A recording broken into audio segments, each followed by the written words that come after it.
The call came at 2:47 in the morning.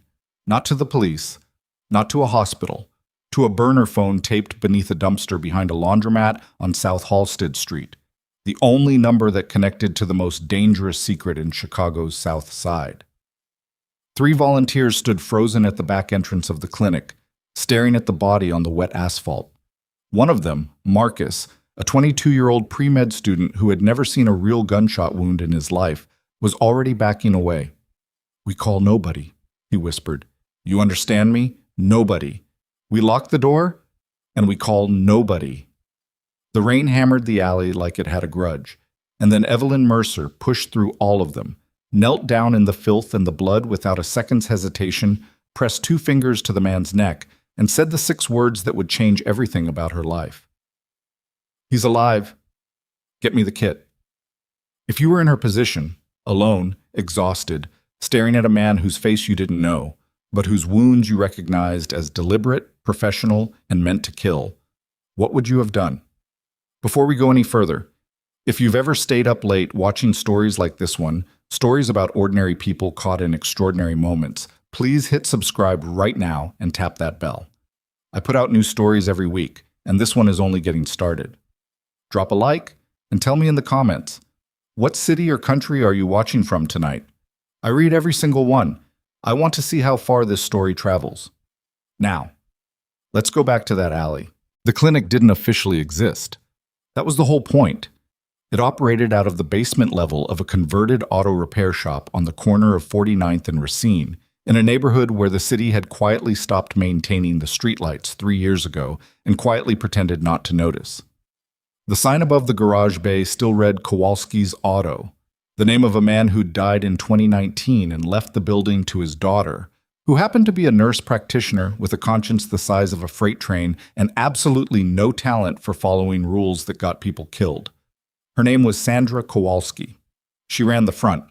She handled the logistics, the scheduling, the careful, quiet recruitment of medical professionals willing to volunteer their off hours, treating patients who couldn't afford a copay, couldn't risk a paper trail, or simply couldn't walk into an ER without being deported, arrested, or worse. Evelyn Mercer had been volunteering there for 2 years. She came in twice a month on her days off from Northwestern Memorial, where she worked 12-hour shifts in the emergency department and was, by almost every measurable standard, one of the most competent physicians on the floor. Her attending, Dr. Patel, called her methodically aggressive, which he meant as a compliment, and she accepted as one. She was not fast because she was reckless. She was fast because she'd spent years training herself to make decisions under pressure without flinching, without second-guessing, and without the particular kind of emotional freeze that killed patients. She was 31 years old, and she hadn't slept a full night in longer than she could remember. That particular Thursday in October, she had been at the clinic since 8 in the evening. She'd treated a 57-year-old diabetic man whose foot was in early-stage necrosis because he hadn't been able to afford the insulin to control his blood sugar for 4 months. She'd treated a teenage girl with a dislocated shoulder and a bruise pattern on her upper arm that told a story the girl wasn't ready to put into words. She'd treated 2 kids with ear infections and a middle-aged woman whose abdominal pain turned out to be a hernia that needed surgical referral and a conversation about how they were going to make that happen without paperwork. By 2 in the morning, she was tired in the way that went past her bones and settled somewhere in her actual soul. She was standing at the utility sink in the back room, washing her hands for what felt like the 100th time that night, when she heard Marcus shouting, not calling, not talking, shouting, in the specific high-pitched register of a young man who had just encountered something that his entire nervous system was refusing to process. She didn't grab her coat. She didn't ask questions. She moved. The back door opened into a narrow service alley that ran between the clinic building and the brick wall of the apartment complex next door. There was a single overhead light mounted above the door, one of those yellow industrial bulbs that gave everything a sickly, jaundiced glow. The rain had been falling since midnight and showed no intention of stopping. 3 people were standing in a loose, horrified cluster about 8 feet from the door. Marcus, a volunteer named Delia, who was a retired LPN and normally the calmest person in the building, and a young man whose name Evelyn could never remember and who was already pulling out his phone. "Put that away," Evelyn said immediately. without even looking at what they were looking at. She said it because she knew instinctively that a phone meant either a call that shouldn't be made or a photo that shouldn't exist. Both were dangerous. Evelyn, Delia started. I see him. She did. He was lying on his left side about 4 feet from the wall, in the gap between two industrial trash containers. The position wasn't accidental. He'd crawled or been placed somewhere that wasn't immediately visible from either end of the alley. His clothing was dark, which meant the blood wasn't immediately obvious, but the rain was doing the work of making it unmistakable. A dark spreading bloom across the back of his jacket, another at his left side. His right hand was pressed flat against the asphalt in a way that suggested he'd been trying to push himself up and had run out of whatever he'd been running on. He looked like he was in his late 30s or early 40s, dark hair, soaked flat against his forehead. A jaw that even slack and unconscious somehow managed to look like it belonged to someone who had never lost an argument in his life. Evelyn walked to him, knelt, ignored the cold water soaking immediately through the knees of her scrubs, and pressed 2 fingers to the carotid. Weak. But there. He's alive. Get me the kit. Evelyn. Marcus's voice cracked on her name like a teenager's. Look at him. Look at... That's not a car accident. Those are gunshots. If we touch him, if we treat him, and somebody finds out, someone already found out something, Evelyn said without looking up. He's here, isn't he? She was already opening his jacket, her hands reading what her eyes couldn't fully see in the yellow light. Entry wound below the left shoulder blade. A second at the lower right back, slightly lateral, probably missed the kidney, but she wasn't making bets yet. His breathing was shallow and fast and wrong in a specific way that told her the first wound was the critical one. How long has he been out here? I don't know. I came out to take the trash and... Best guess, Marcus. 10 minutes? Maybe 15? She looked at the blood that had already mixed with the rainwater and was tracking in thin pink rivulets toward the drain at the alley's center. 15 minutes of blood loss. She did the math without thinking about it. Delia, get the portable kit, the full one, not the triage bag. Tell Sandra what we have and tell her I need the crash cart if the BP monitor shows below 70 systolic. Marcus, I need you to help me get him inside. Can you do that? Marcus stared at her. Can you do that? She repeated, and her voice was not unkind. It was simply the voice of someone who had already made the decision and was now asking whether he wanted to be part of the next 5 minutes or not. He swallowed. Yeah, okay. The young man with the phone had already left. Evelyn noted his absence and filed it under things to address later. Getting the stranger inside was harder than it should have been. He was heavier than he looked. Not in the way of fat, but in the dense, settled way of someone whose body had been built to absorb things. He groaned once when they shifted him, a low guttural sound that meant pain, but also meant conscious enough to register it, which was something. They got him through the back door and onto the examination table in the rear procedure room, and by the time they did, Sandra was already there, and her face was doing something complicated. Sandra Kowalski was 53 years old and had spent 30 of those years in situations that should have broken her. She was not easily frightened, but standing in the doorway of her dead father's auto shop turned underground clinic, looking at the man on the table, she was frightened. Evelyn, she said quietly, look at his hands. Evelyn was already cutting away the jacket. I see his hands. Do you know what those rings mean? The rings were thick gold and featured a specific kind of design that Sandra, who had grown up in Chicago and paid attention to the kinds of things that kept you alive, recognized immediately. I know what they might mean, Evelyn said. I also know he's going into hemorrhagic shock, and I've got maybe 12 minutes before that becomes irreversible. So I'm going to need everyone in this room to make a choice right now. You can leave. No judgment. Lock the door behind you and I'll handle this alone. Or you can stay and help me do what we do here, which is treat people who need treating. Those are the options. Sandra looked at her for a long moment. Then she crossed the room, pulled on gloves, and said, What do you need first? Marcus stayed too. The young man with the phone was never seen at the clinic again. The next 6 hours were the longest of Evelyn Mercer's life, and she had logged some very long hours. The first wound, the one below the shoulder blade, was the one that wanted to kill him. The bullet had tracked at a downward angle, which told her the shooter had been above him and had clipped the edge of the left lung before lodging somewhere in the mid-thoracic region she couldn't safely reach without imaging equipment she didn't have. The lung wasn't fully collapsed, but it was compromised, and the pressure was building in a way she couldn't ignore.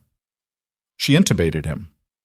In a proper hospital, this would have been a 2-minute procedure with an anesthesiologist standing by and a full team monitoring vitals. In the back room of a converted auto shop at 2:30 in the morning with a retired LPN and a terrified pre-med student as her support, it took 6 minutes and every ounce of focus she had ever developed in her entire medical career. When the airway was secure, she exhaled exactly once, let herself have exactly 1 second of relief, and moved to the chest. She needed to decompress the lung. She had a needle. She had her training. She had the knowledge that if she got the placement wrong by even a centimeter, she could make everything significantly worse. She got it right. She would not let herself think about what would have happened if she hadn't. The second wound was less immediately dangerous, but still required attention. A through and through at the lower right back that had, by some combination of anatomy and luck she wasn't going to question, managed to avoid every major structure it could have destroyed. She cleaned it, packed it, and moved on. At some point in the third hour, the stranger regained a thin thread of consciousness. Not enough to speak, not enough to move. Just enough for his eyes to open briefly, fix on the ceiling, and then, with what looked like a tremendous and exhausted act of will, find her face. He looked at her for a long moment. She said, "You're going to be okay. Don't try to move." His eyes closed again. She had no idea who he was. She hadn't asked. It didn't matter, not in that room, not at that hour. What mattered was the physiology. What mattered was the next decision, and the one after that. Sandra made coffee at some point. Bad coffee. The cheap kind in the big industrial can they bought because nobody who came to this clinic needed to be spending money on good coffee. Evelyn drank 2 cups without tasting either of them. By 5 in the morning, his pressure had stabilized. By 6, his breathing had improved to the point where she felt cautiously, provisionally, reluctantly optimistic. By 6:45, the rain had stopped. By 7, the first gray light was coming through the small, high window above the sink, and Evelyn was sitting in a folding chair next to the examination table, elbows on her knees, staring at the floor and doing the kind of decompression that her body demanded after sustained crisis. She was not a dramatic person. She did not cry with relief. She did not say a prayer or feel a transcendent sense of purpose wash over her. She felt tired. She felt the specific, hollowed-out exhaustion of someone who has given everything their body and mind had to give and is now waiting to see if it was enough. She looked at him. In the gray morning light, without the immediate emergency sharpening her perception, she actually looked at him for the first time. Strong face. A scar along the left jaw that was old enough to be silver white against his skin. Not the angry red of something recent. His hands, resting at his sides now, were not the hands of a man who had spent his life behind a desk. The rings, the cut of the jacket she'd had to destroy, even ruined, she could see it had been expensive in the way that meant someone had measured him for it, not grabbed a size off a rack. "Who are you?" she said quietly. She didn't mean for him to answer. He was barely conscious, but he heard her, his eyes opened, dark, very dark, and clearer now than they'd been at any point in the night. He looked at her with an expression she couldn't quite read. Not gratitude, not exactly, or not only that, something more complicated, like a man encountering a phenomenon he doesn't have an existing category for. He said nothing. After a moment, she said, "It doesn't matter. You're stable. You need a real hospital for the lung, but I'm guessing that's not going to happen." She paused. "You're going to need to rest for at least... How long?" His voice was rough from the intubation, barely above a rasp. "You were in critical condition for most of the night. Realistically, 2 weeks before you're walking without pain, 4 before you should be doing anything strenuous. And that's with proper follow-up care, which, how long before I can leave here?" She looked at him. "That's what you're asking me." He didn't answer. He didn't need to. Evelyn sat back in her chair. She was tired enough that she'd moved past the filter that normally existed between what she thought and what she said out loud, and what she thought was, course, that's what you're asking. Because leaving is all that matters. Not what it costs to keep you here. Not the people who stayed up all night in a building they can't officially acknowledge. Not anything except when you can go. She didn't say that. What she said was, another few hours, minimum. I want to monitor the lung before you try to move. She stood up. I'll get you water. She was almost to the door when he spoke again. You didn't call anyone. She stopped. No, she said, without turning around. Why not? There were a lot of honest answers to that question, because the people she could have called would have wanted names and paperwork and a trail that led back to this building and the people in it. Because the oath she'd taken the day she graduated from medical school was not conditional on the patient's criminal record. Because she had looked at him bleeding in that alley, and the only thing her brain had produced was a clinical assessment, not a moral referendum. But she was tired. So she just said the simplest true thing. Because you needed help. She went to get the water. When she came back 20 minutes later, he was gone. No note, no name, no explanation. The blanket she'd covered him with was folded. Not thrown aside, not dropped on the floor, but actually folded into a neat rectangle and placed at the end of the table, which she found, in a strange and probably irrational way, oddly telling about the kind of man he was. She stood there for a moment looking at the folded blanket. Then she stripped off her gloves, dropped them in the waste bin, and began the long process of cleaning up. She went home at 8:15. She was asleep before 9, the dreamless, gravity well sleep of total physical depletion. She slept for 17 hours. She woke at 2 in the morning the next day to a sound she had never heard in her quiet suburban street in Rogers Park. The sound of engines. Many engines, all of them cutting off at the same moment, which created a silence that was somehow louder than the sound had been. She lay in the dark of her bedroom and stared at the ceiling for 3 seconds. Then she got up, walked to the window, pulled the curtain aside 2 inches, and looked out. The street was lined with black SUVs, both directions as far as she could see in either direction, parked with their headlights off, engines dead, and standing between them, on the sidewalks, on the lawns, in the street itself, men, dozens of them, all in dark clothing, all standing with the particular stillness of people who have been trained to stand still. She counted without meaning to. It was a habit of mind. Her brain kept trying to process it as something other than what it was. She stopped counting at 60, and there were more that she couldn't see. Her neighbor's porch light came on. Then another. She could see a curtain moving across the street. Old Mr. Hennessy, who was 81 and a Vietnam veteran and frightened by very little, was standing at his window with a phone in his hand. The street had gone so quiet she could hear faintly the sound of her own heartbeat. And then, from the line of vehicles closest to her front walk, a single figure separated from the rest. He moved without hurrying. He moved like a man who had never once needed to hurry because the world had always stopped and waited for him. He walked up her front path and stopped at the base of her porch steps. In the cold blue wash of the streetlight, she could see his face clearly even through the window. Dark hair. A jaw that even at this distance somehow conveyed the memory of an argument never lost. His left side moved slightly stiffly, exactly the way she'd told him it would, for at least 2 weeks. He looked up at her window. He couldn't see her through the curtain, she was certain of that, and yet he looked directly at her. The man she had pulled back from the edge of death in an alley 2 nights ago was standing in front of her house with what looked like 200 armed men behind him, and every single one of her neighbors was now awake, watching, and completely certain she was about to die. Evelyn Mercer's hand on the curtain was not quite steady, but she did not step back. She opened the front door before he could knock. That was the first thing Damien Falcone noticed. Not the fact that she was still in the same worn gray hoodie she'd probably slept in, not the dark circles under her eyes that told him she hadn't gotten nearly enough rest, not even the absence of fear on her face, which was remarkable enough on its own given what was standing behind him on her street. What he noticed was that she opened the door before he knocked.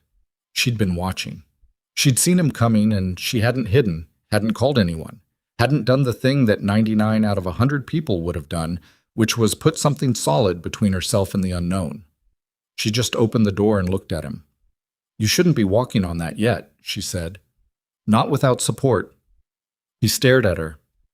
Of all the things he had expected the woman who saved his life to say when she found 200 of his soldiers outside her house at 2 in the morning, medical criticism had not made the list. "May I come in?" he said. She stepped aside. He moved through her doorway carefully. She was right. The left side pulled with every step, a deep stitching pain that the adrenaline of the last 48 hours had been suppressing, and that was now making itself loudly known. And she closed the door behind him without looking at the street, without acknowledging the men, without doing anything except leading him toward the small living room off the hallway. The house was modest in the specific way of someone who could afford more but had never gotten around to caring. Bookshelves that were actually used, not decorated. A couch with a blanket thrown over the back of it. A coffee table with a medical journal open face down on it. And a mug of something that had gone cold sitting next to a phone showing 3 missed calls from a contact labeled simply Sandra. Evelyn sat in the chair across from the couch. She didn't offer him coffee. She didn't make small talk. She sat down, folded her hands in her lap, and looked at him with an expression that was doing the impressive work of being both completely composed and completely furious at the same time. "Talk," she said. Damien sat. He didn't wince, but the effort of not wincing was visible, and he saw her clock it immediately. The small professional tightening around her eyes, the involuntary assessment. "My name is Damien Falcone," he said. "I know who you are," she said. "I figured it out about 6 hours after you disappeared. Sandra recognized your rings. I looked you up." A pause. "I wish I hadn't." "What did you find?" "Enough." Her voice was flat. "Enough to understand why 3 people in that alley were terrified and why the smartest of them ran. Enough to understand that by treating you, I potentially put everyone in that building in danger." She looked at him steadily. "Was I wrong?" Damien was quiet for a moment. "Yes," he said. "But not in the way you think." "Then explain it to me, because from where I'm sitting, Mr. Falcone, the explanation that makes the most sense is that the most dangerous man in Chicago is currently sitting on my couch with an army in my yard, and I would like to understand whether I should be afraid of you right now." He looked at her for a long moment. Then he said, with a directness that she hadn't expected, "No, not of me. That's not reassuring. That implies there's someone else I should be afraid of." "There is," he said. "That's why they're outside." She absorbed that. Her jaw tightened slightly. Not fear, he was becoming certain, but the specific tightening of someone who has just had their worst hypothesis confirmed and is angry that they were right. "Somebody leaked your location," she said. Not a question. "Within hours of my leaving your clinic, yes, someone inside my organization made sure that the right people knew which doctor had treated me, which clinic, which street. And those people want to finish what they started in that alley." He said it plainly, without theater. "The men outside your house are not a threat to you. They're the reason you're still alive to have this conversation." Evelyn stood up. She didn't pace. She walked to the window, looked at the street for one long moment, and turned back around. Her face had gone through something while her back was turned, some rapid internal reckoning that he couldn't see but could feel in the quality of silence she brought back with her. "I didn't ask for this," she said. "No. I treated you because you were dying in an alley, not because I wanted any part of whatever this is. I know that. And now you're telling me that doing the right thing, the only thing a physician with a functioning conscience could have done, has made me a target." "Yes," she breathed out through her nose, hard. "That's insane." "Yes," he said again, and then, with what she would later recognize as the closest thing to vulnerability she would ever hear in his voice in those early days, "I'm sorry." She looked at him sharply, like the word had surprised her. "Don't do that," she said. "Don't apologize?" "Don't apologize and then leave those men on my street. One or the other, Mr. Falcone. Either you're sorry, in which case you take them and you go and you figure out your own problems without involving me. Or you need them here, in which case you skip the apology because we both know it doesn't change anything." He said nothing. "Which is it?" she pressed. "They stay. he said. And I am sorry. Both things are true. She stared at him.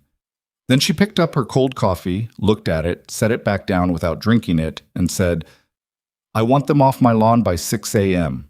My neighbors have already seen enough, and I have to go to work in 4 hours and explain to my hospital why there are news vans on my street. News vans? 2 of them. On the corner. I saw them pull up about 20 minutes before you. She met his eyes. You have a leak, Mr. Falcone, and it isn't small.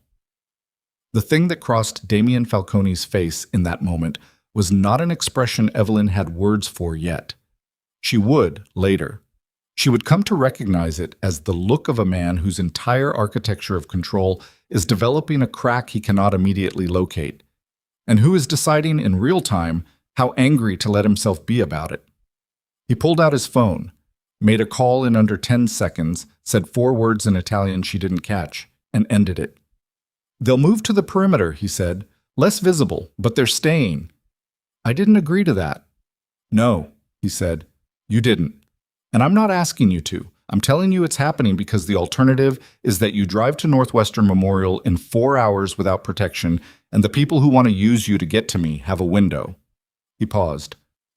I won't let that happen. You don't get to decide that. I already did. The air between them went tight as a held breath. Evelyn Mercer had spent 11 years in emergency medicine developing the ability to remain calm in rooms where people were dying, screaming, or both. She had talked down a man with a knife in an ER bay. She had delivered devastating diagnoses without her voice breaking. She was not a woman who was easily overpowered by another person's force of will. But Damien Falcone, sitting in her living room at 2 a.m. with stitches in his side that she had placed herself, telling her calmly that her input was noted and overruled. That was a specific kind of infuriating she hadn't prepared for. Get out of my house, she said. Quietly. Tonight. He stood. Slowly, carefully, with the particular dignity of a man determined not to show pain even when it was radiating off him in visible waves. I'll have someone bring you a number, he said. If anything changes, if you see anything that feels wrong, use it. I won't. Then keep it anyway. He left. She stood in the middle of her living room listening to the sound of her own breathing for a full minute after the door closed. Then she picked up her phone and called Sandra back. Sandra answered on the first ring, which meant she hadn't slept either. Tell me you're okay, Sandra said immediately. I'm fine. He's gone. Are they still out there? Evelyn went back to the window.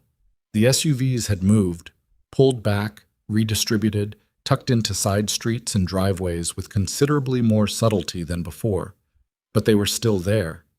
She could see a figure in dark clothing standing at the corner under the dead streetlight, hands at his sides, motionless. Yes, she said. Sandra was quiet for a moment. Then, Evelyn, the young man who left that night, the one with the phone. Evelyn's hand tightened on her own phone. What about him? His name is Kevin Tran. He volunteered with us for 8 months, pre-nursing. Very sweet kid, I thought. Another pause. I got a call this morning from a friend in Pilsen who knows things.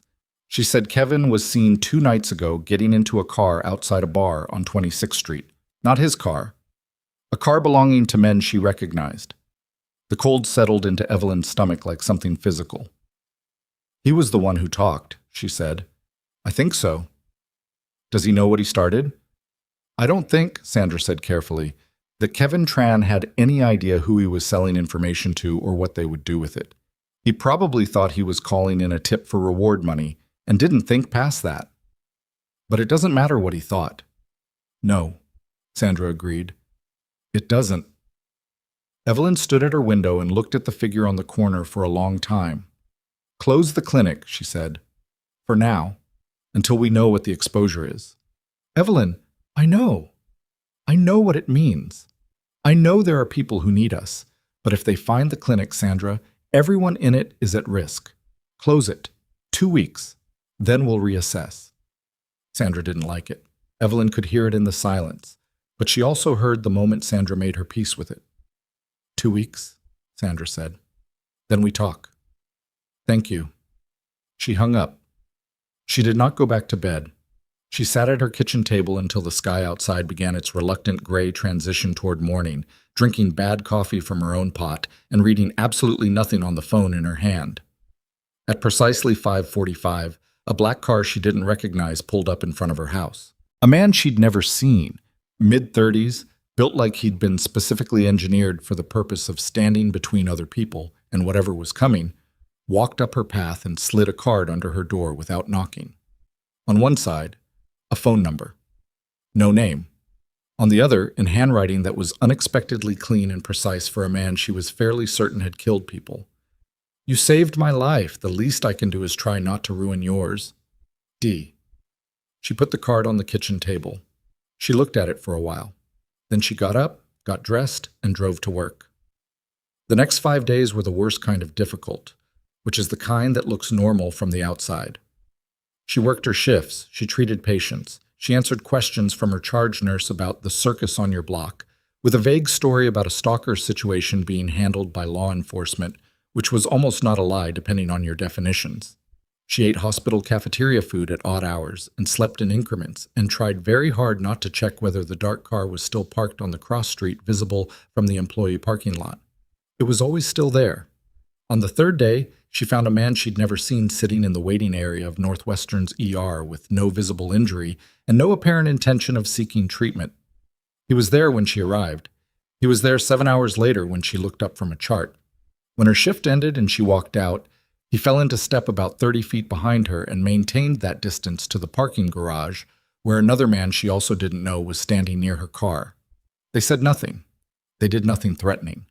They simply existed in her vicinity with the specific patient permanence of fixtures. She stood next to her car and said, to no one in particular, I know you're here. You can stop pretending.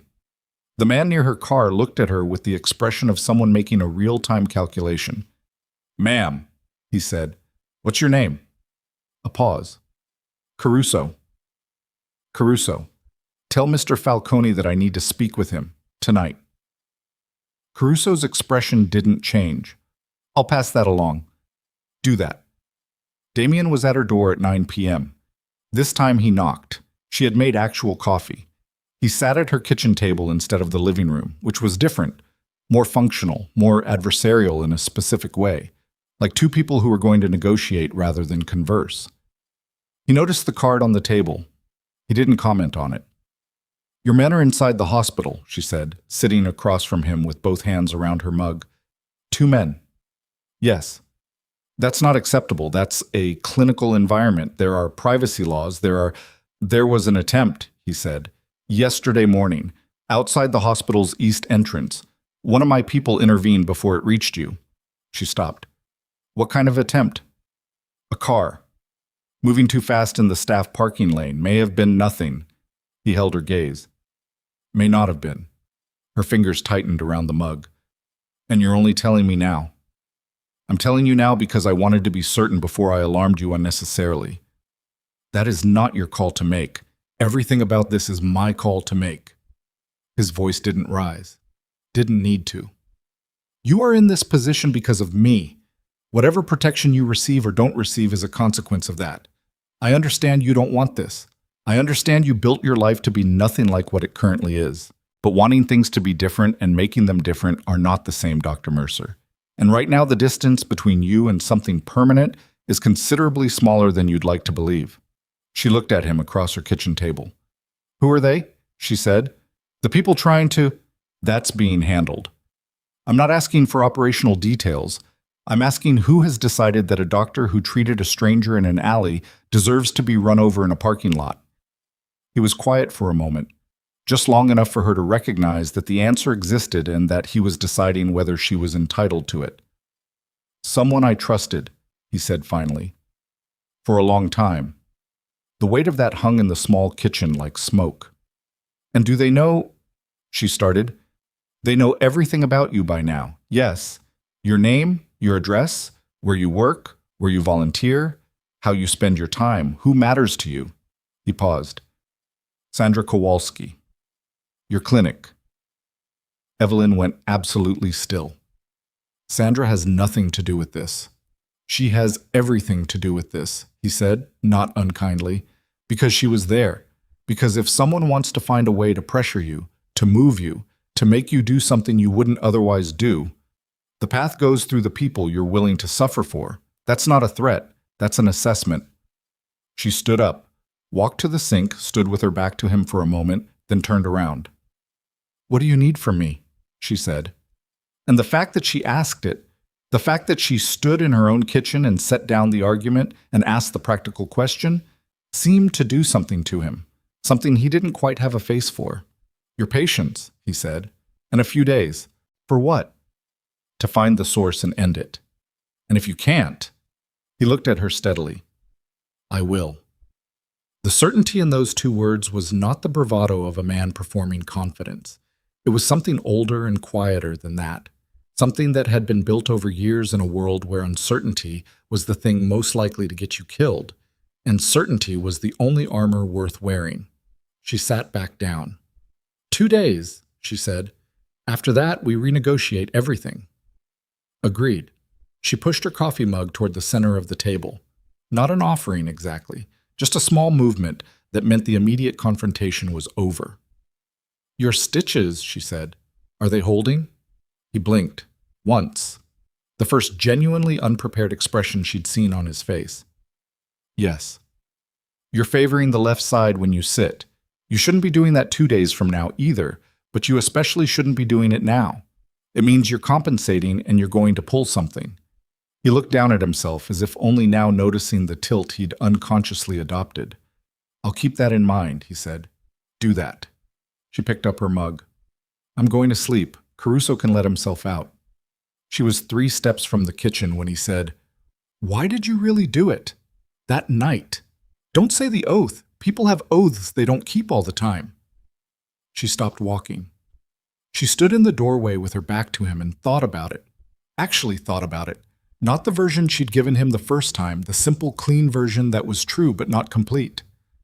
"I was 17, she said.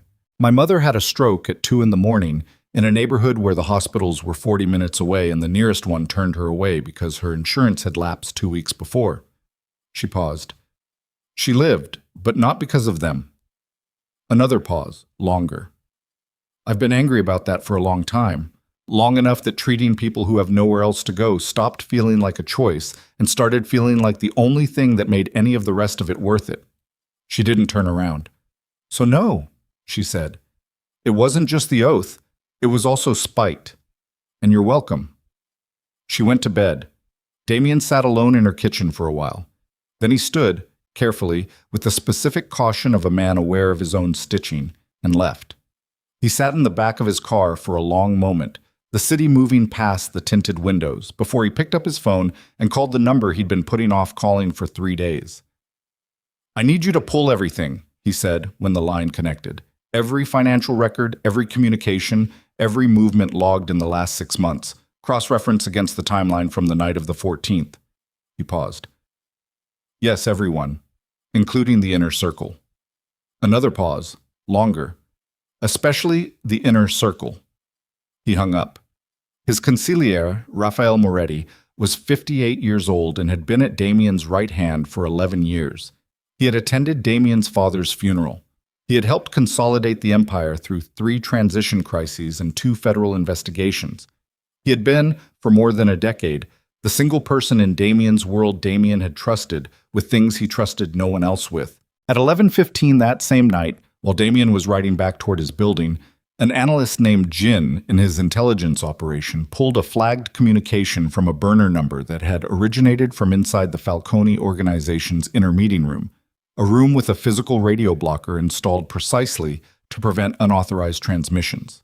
Except the transmission hadn't been radio, it had been hardwired. A small device, professionally installed, buried in the wall behind the thermostat. Something that had required access to the room, knowledge of the location, and the specific technical capability to defeat the existing security without triggering it. The list of people with all 3 of those things was very short. Jin pulled up the access log for that room over the past 8 weeks, cross-referenced it against the flagged communication window, ran the overlap. One name appeared with absolute consistency. He stared at it for a long time. Then he picked up the phone and called Damien. Damien answered immediately. "Tell me," he said. Jin told him. The silence that followed lasted 9 seconds. Jin counted. Then Damien said very quietly, "Get me the financial records going back 18 months. Everything that touches the Moretti account." "Damien," Jin started. "Do it tonight." He hung up. The car moved through the dark city streets. Buildings slid past the windows. Chicago at midnight. The elevated trains rattling on their old tracks. The distant sound of sirens that was so constant it had become the city's white noise. The lights of 1,000 windows where 1,000 lives were proceeding in complete ignorance of what was currently unraveling in the back of a black car on the near north side. Rafael Moretti, 11 years. The assassination attempt in that alley had not been a rival family making a move. It had not been a federal operation. It had not been any of the 17 other possibilities Damien had been running and discarding for the past week. It had been the man sitting at his right hand at every table, in every meeting, through every decision that had shaped the last decade of his life. And now that man knew about Evelyn Mercer. Damien's phone lit up again. A text from a number he recognized as one of his street captains. 4 words. Moretti just left the city. He read it twice. Then he looked out the window at the passing street. Rafael knew. Somehow, Rafael knew the investigation had gotten close enough to run, which meant the situation had just changed entirely, because a man with 11 years of intimate knowledge of Damien's organization, running scared, was not a problem that would stay contained. He would reach out to enemies. He would trade information for protection. He would burn everything he could reach on his way out. Not because he was careless, but because he was very, very good at what he did. And the one piece of information he currently had that was worth the most to the people most willing to hurt Damien, the one thing he could trade to buy himself the most time and the most safety, was the location, the name, and the complete vulnerability of the woman in Rogers Park. The woman who had no protection except the men Damien had stationed outside her house. The woman who had, 6 hours ago, told him she was going to sleep. He called Caruso. "Double the detail," he said, "right now, and I need 2 men inside the house. If she fights you on it, tell her—" He stopped. Tell her what, exactly? That the man who had leaked her identity in the first place had just run, which meant the situation she'd been living in for a week was about to get dramatically worse. That the 2 days he'd promised her had just become 2 hours. That the careful, controlled operation he'd been running to find and close the source had just collapsed into something much faster and much uglier. "Tell her it's temporary," he said. "Tell her we have movement on the situation." "And if she doesn't let us in?" Damien thought of her standing in her kitchen doorway, not turning around, telling him about her mother and about spite and about the only thing that made any of the rest of it worth it. "She'll let you in," he said. He wasn't entirely sure of that. But Rafael Moretti was somewhere in this city, burning what he could reach. And Evelyn Mercer was asleep in a house with 2 men on the perimeter and no idea that the threat had just changed shape entirely, and Damien Falcone, for the first time in a very long time, was sitting in the back of a car with his hands not quite still in his lap, trying to remember the last time something mattered enough to make his hands unsteady. He couldn't remember the last time that had happened. The car had been circling for 12 minutes, not directionless, but the driver knew better than to ask where they were going when Damien hadn't said. You learned that quickly, working for Damien Falcone. You learned to read the silences and understand which ones meant wait and which ones meant move, and which ones meant something was happening in that precise and dangerous mind that hadn't resolved itself into an order yet. This was the third kind. His phone lit up again, Jin not texting this time, calling, which Jin never did unless the text wouldn't be enough. Damien answered, "Talk." The financial cross-reference is done. Jin's voice had the particular flatness of someone delivering information they wish they weren't responsible for. 18 months. There are 17 irregular transfers out of the Moretti operational account. Total amount is 4.3 million, moved in increments small enough to avoid internal flags. A pause. The destination accounts trace back through 4 shells before they dead end, but the pattern of the shells, the legal structures, the jurisdictions, matches the setup used by the Cavallo family's financial operation. Damien said nothing. Damien. The Cavallos have been paying Rafael Moretti for 18 months. That means everything your organization did in that window. Every decision, every negotiation, every move against rival families. The Cavallos knew about it before it happened. Another pause, shorter. The hit in the alley wasn't an assassination attempt. It was a termination notice. Rafael had been promising them you'd be dead by the end of Q3, and you weren't, and they decided to handle it themselves. Which means Rafael knew it was coming. He set up the location, the timing. He arranged to have you where you were that night. The city moved past the windows. Damien thought about the meeting 3 weeks ago that had brought him to that neighborhood. A tip from a source Rafael had vouched for. An opportunity Rafael had framed as too good to delay. A location Rafael had specifically suggested for its discretion. Every single detail of that night, assembled by the man who had sat at his right hand for 11 years. "Where is he?" Damien said. "Moving. His car pinged a camera on the Eisenhower about 20 minutes ago, heading west. We think he's going for the private airfield in Addison that the Cavallos use for how long before he's airborne? 40 minutes? Maybe 50? Send the location to Caruso's team." A pause. Very brief. "Tell them alive." "Alive, Jin. That's not optional." "Understood. And get me everything on the Cavallo financial structure. Everything. I want names, account numbers, and whoever their legal counsel is, because I'm going to need every piece of that when this is over." He hung up. He sat for exactly 4 seconds. Then, "Take me to Rogers Park." The driver didn't ask why. The car turned north. Damien called Caruso. It rang 3 times, which was 2 times too many. Caruso answered with an edge in his voice that Damien recognized immediately as the specific tension of a man who was already managing a situation. "Talk to me," Damien said. "We have a problem." Caruso's breathing was slightly elevated. Not panicked. Caruso didn't panic, it wasn't in his architecture, but elevated. Street camera on this block went dark about 8 minutes ago. Physical camera. Someone cut the line. Martinez went to check the east perimeter, and I lost contact with him 4 minutes ago. Damien's hand tightened around the phone. "Is she inside?" Last visual was 11:42. She was in the house. Lights in the bedroom. No movement. "How many do you have on site right now?" 6. "Martinez is unaccounted. I sent 2 to find him. That leaves me 4 on the house." Rafael's people are professional, and they had a head start. Damien was already thinking through the geometry of it, the street layout, the entry points, the fact that professional mercenaries with 18 months of Falcone operational intelligence would know exactly where each of his men was positioned and how they'd been placed, because Rafael had approved the protection detail's structure in the first place. They'll hit from the south side alley, same entry point as the clinic. It's what they know works. How long until... A sound came through the phone. Not close. Maybe a block. Maybe less. A sound that Caruso recognized and Damien recognized across the phone line simultaneously.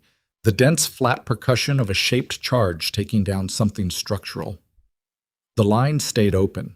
Damien heard Caruso shout 2 names, heard the shift in ambient sound that meant Caruso was moving, and then the line went to static. Caruso. Nothing. Caruso.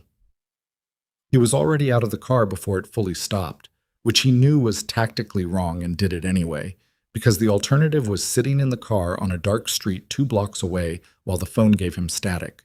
He ran. Running hurt.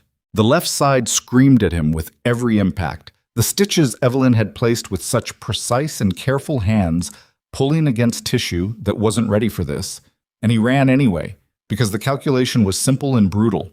Pain was temporary and recoverable, and whatever was happening in that house in the next 60 seconds might not be. He came around the corner onto her street and stopped. The house was lit from inside in a way it shouldn't have been. Not the warm, ordinary light of someone awake in the living room. The specific orange-white of something burning. The front perimeter was down. He could see one of his men on the lawn, not moving. Another by the front gate, down on one knee, pressing something to his arm, alive but out of the fight. The front door was open. Damien moved. Later, he would not be fully able to reconstruct the next 4 minutes in sequential order. Memory under extreme physical stress didn't record linearly. It captured intensity, snapshots, the visceral detail of individual moments without the connective tissue between them. What he remembered: the smoke already thickening in the front hallway from something burning in the kitchen, not a structure fire yet, but building toward one. A man he didn't recognize coming around the corner of the staircase, and the 2 seconds of violent reckoning that followed. Caruso's voice from somewhere in the back of the house, still giving orders, which meant Caruso was alive. The sound of breaking glass from upstairs. He went upstairs. The bedroom door was open. The room was empty, the bed sheets thrown back in the specific disordered way of someone who had come out of sleep fast and moved fast. Not panic, but urgency, which meant she'd been awake enough to move deliberately rather than stumble. The bathroom, also empty. The small second bedroom she used as a home office, door closed. He opened it. Evelyn Mercer was standing against the far wall with a desk lamp in her right hand held like a weapon, wearing a gray t-shirt and flannel pants, her hair loose, and her eyes doing the specific focused calculation of someone who has already committed to the next action and is waiting for the trigger. She saw him. Something in her face shifted. Not relief, not yet, but the recognition that the threat calculus had just changed. "There's a man on the landing," she said immediately. "He went past the door about 3 minutes ago. I heard at least 2 others downstairs." "How long ago did the power go?" 12 minutes. The smoke alarm in the kitchen went off about 4 minutes after that. I didn't go down." She lowered the lamp by about 2 inches, not all the way. "I should tell you that I considered going out the window." "Why didn't you?" "Second floor onto concrete with no way to know what's on the ground." A pause. "Also, I was angry." He almost said something, decided against it. "Stay behind me," he said. "Gladly." The next 6 minutes were the kind of minutes that rearranged things permanently. Damien moved through her house with the efficiency of a man who had spent decades in spaces where hesitation was the thing most likely to get you killed. And Evelyn Mercer stayed exactly where she was told to stay, and did not make the mistake of getting in the way or the other mistake of freezing. When a man came through the door at the bottom of the staircase, she did something that surprised him. She threw the lamp. Hard, with accuracy that suggested either natural athleticism or fury, and it bought him the half-second he needed. He noted it, filed it. The ground floor was clearing. Caruso had 2 men functioning, and the mercenaries, 5 in total, by his count, had lost the element of surprise and the advantage of the confusion that the power cut and the fire were supposed to create. Without those, they were operating in someone else's house against people who were no longer caught flat-footed. 3 were down, 2 ran. Damien let them run. He had what he needed, which was the address that one of them had been carrying, a physical slip of paper in a shirt pocket, because professional mercenaries didn't put operational addresses in phones. He had it in his hand before the man was fully finished falling, and what it told him was that the staging location for this operation was not in Addison, where Raphael was supposedly running, but 12 miles south in a warehouse district that Damien recognized immediately as the edge of Cavallo-controlled territory. Raphael hadn't run. Raphael had stayed to watch. The fire in the kitchen was containable, a small incendiary device on the counter designed more to generate chaos and smoke than to actually bring down the building. Caruso's man had it out in under 4 minutes with the extinguisher from under the sink. The house smelled of smoke and the particular chemical sharpness of a space that had been violated, rifled, turned into something other than what it was supposed to be. Evelyn stood in the middle of her kitchen, in the dark, because the power was still out, with a flashlight one of Caruso's men had given her. She was looking at her counter where the device had been, looking at the scorched surface of the kitchen where she made coffee in the mornings, where she'd sat across from Damien 2 nights ago and told him about her mother. She was not visibly shaking, but her breathing was wrong, slightly too controlled, the way breathing got when someone was working very hard to regulate it. "Dr. Mercer," Caruso said from the doorway, with a carefulness in his voice that was unusual for him. "We need to move you. This location is compromised." "I know," she said. She didn't move yet. She was still looking at her counter. "There's a secure location. Give me a minute," she said. He gave her the minute. She spent it standing in her ruined kitchen with the flashlight and whatever internal process she was running that Caruso had neither the right nor the inclination to interrupt. Then she straightened, a physical decision visible in her spine, and said, "I need shoes and my medical bag. Someone will have to come with me to get them."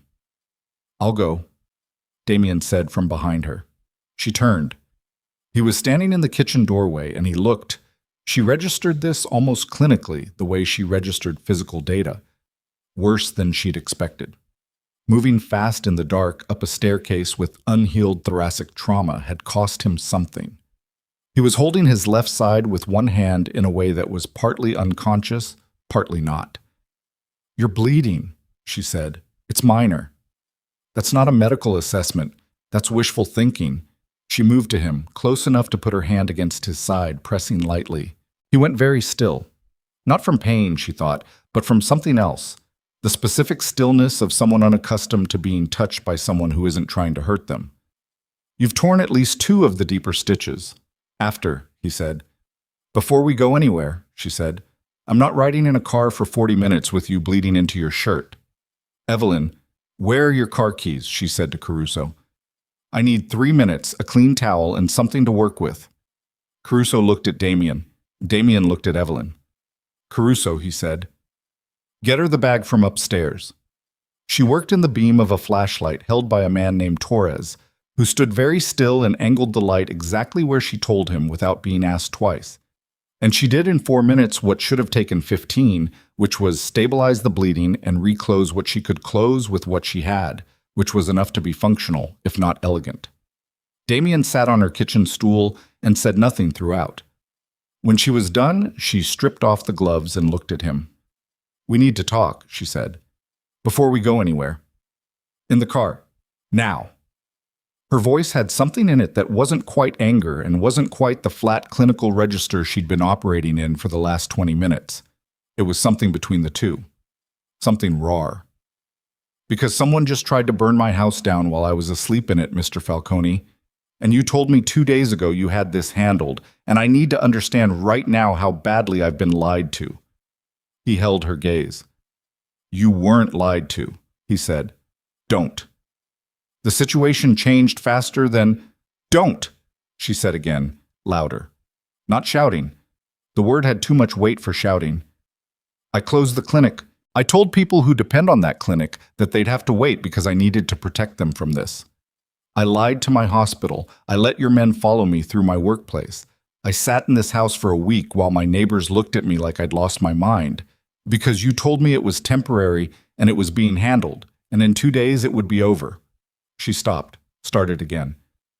"My house just tried to be a fire." "I know." "Who is it?" she said. Not the operational answer, not "it's being handled." "Who made the decision to come after me tonight?" He looked at her for a long moment. "Rafael Moretti," he said. "My consigliere. For 11 years. She absorbed that. "And he didn't run," Damien said. "I thought he ran. He didn't. He's 12 miles south of here, watching to see if this worked." "And does he know it didn't?" "Not yet." She looked at him in the flashlight-lit wreckage of her kitchen, the smell of smoke still sitting heavy in the air, the scorched counter visible just at the edge of the light, and she said, "What are you going to do?" "Find him," Damien said. "Tonight. And then?" "End it." She breathed out slowly. "I want to understand what that means." "No, you don't." She held his gaze long enough that it became something more than a stare. A reckoning, almost. 2 people measuring each other across a burned kitchen with everything stripped away and nothing left to pretend with. "You're right," she said finally. "I don't."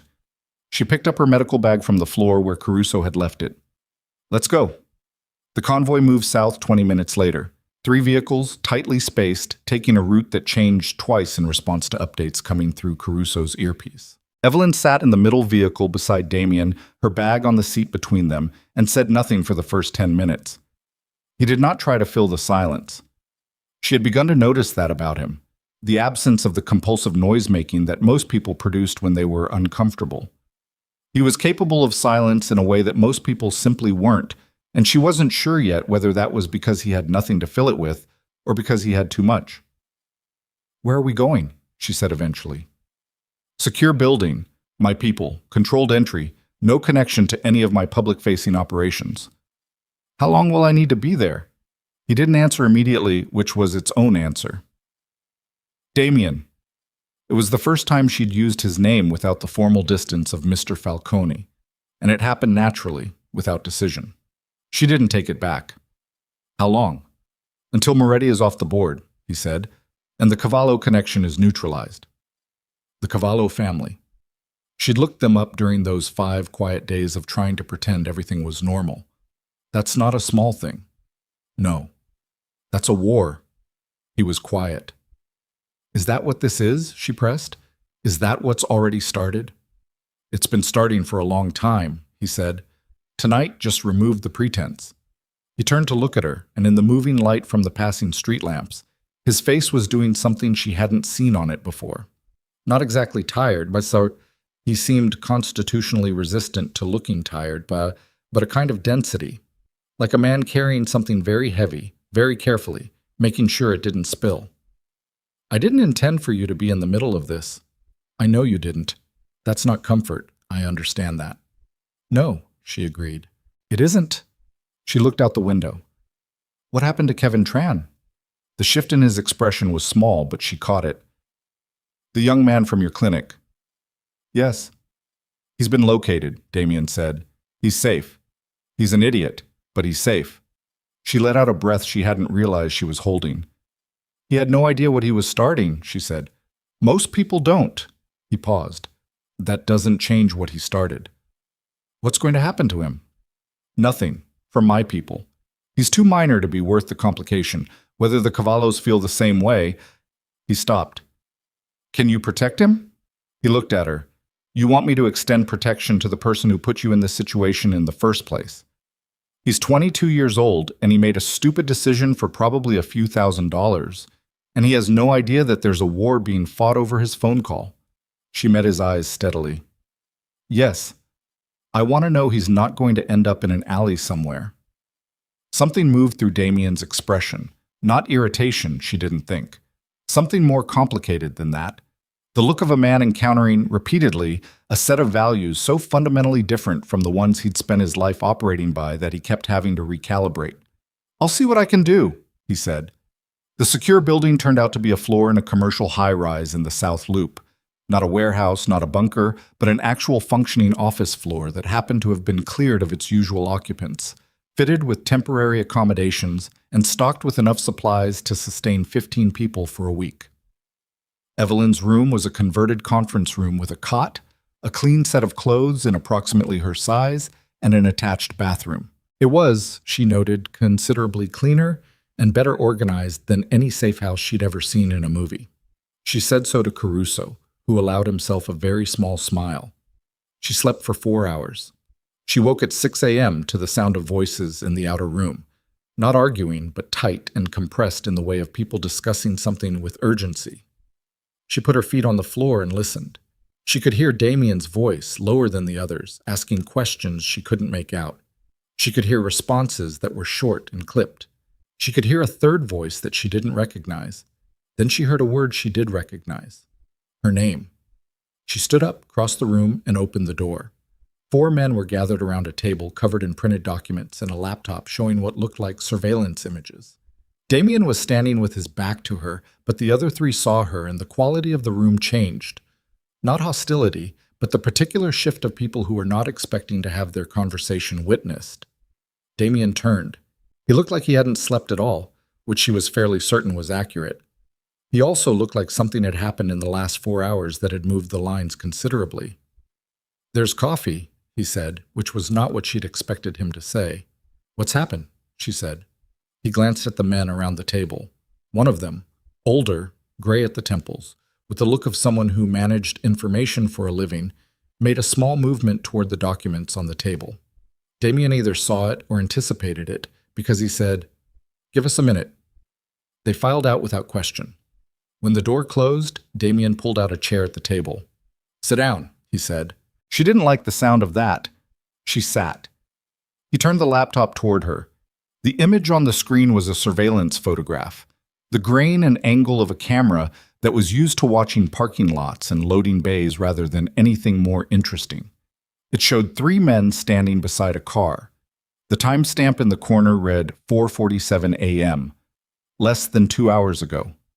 She recognized one of them, not from her life, from a photograph she'd pulled up on her phone during those 5 research-heavy evenings of trying to understand what she'd walked into. A face she'd connected to, a name she'd connected to, a structure that she now understood had been systematically dismantling everything Damian Falcone had built for 18 months. Raphael Moretti. He was standing at what appeared to be the loading entrance of a large building, talking to the two men beside him. He was animated in the way of someone explaining something urgently. His hands were moving. "This is from 20 minutes ago," Damian said. "You found him." "He found us." He reached past her and clicked to the next image. The building exterior, wider shot. She looked at it for a moment before she understood what she was looking at, and when she did, her stomach turned over once, deliberately, like something shifting its weight. She knew that building. Not personally, but the signage visible at the corner of the image was from a street she knew, a neighborhood she knew, because she had been to that neighborhood twice a month for 2 years. "That's 2 blocks from the clinic," she said. "Yes." "He's at the clinic." He's been there for the last 3 hours, Damian said. "My people tracked him there, but were ordered to hold position. I didn't want to move on him until I knew why he chose that location." She looked at the image. "He knows," she said slowly. "About the clinic. Everything about it. If he's been inside your organization for 18 months, he knows I volunteer there. He knows where it is. He knows what it means to me." She looked up at Damian. "He's not hiding. He's bait." The word landed in the room and sat there. "He wants you to come to him," she said. "At the clinic. On his ground, on his terms, with the Cavallo people surrounding the building and every advantage on his side." Damian held her gaze. "Yes," he said. "And he knows you'll come," she said, "because the clinic matters to me, and I matter to—" She stopped, recalibrated. "He knows the clinic is the one place you'll go to directly instead of sending people, because it's personal." The silence between them was very full. "There's something else," Damian said. He reached past her and brought up a third image. This one was not surveillance footage. It was a document, a screenshot of something, a communication chain, and at the top of it was a name she recognized because it was her own, and below it were details that made the air in the room feel suddenly thin.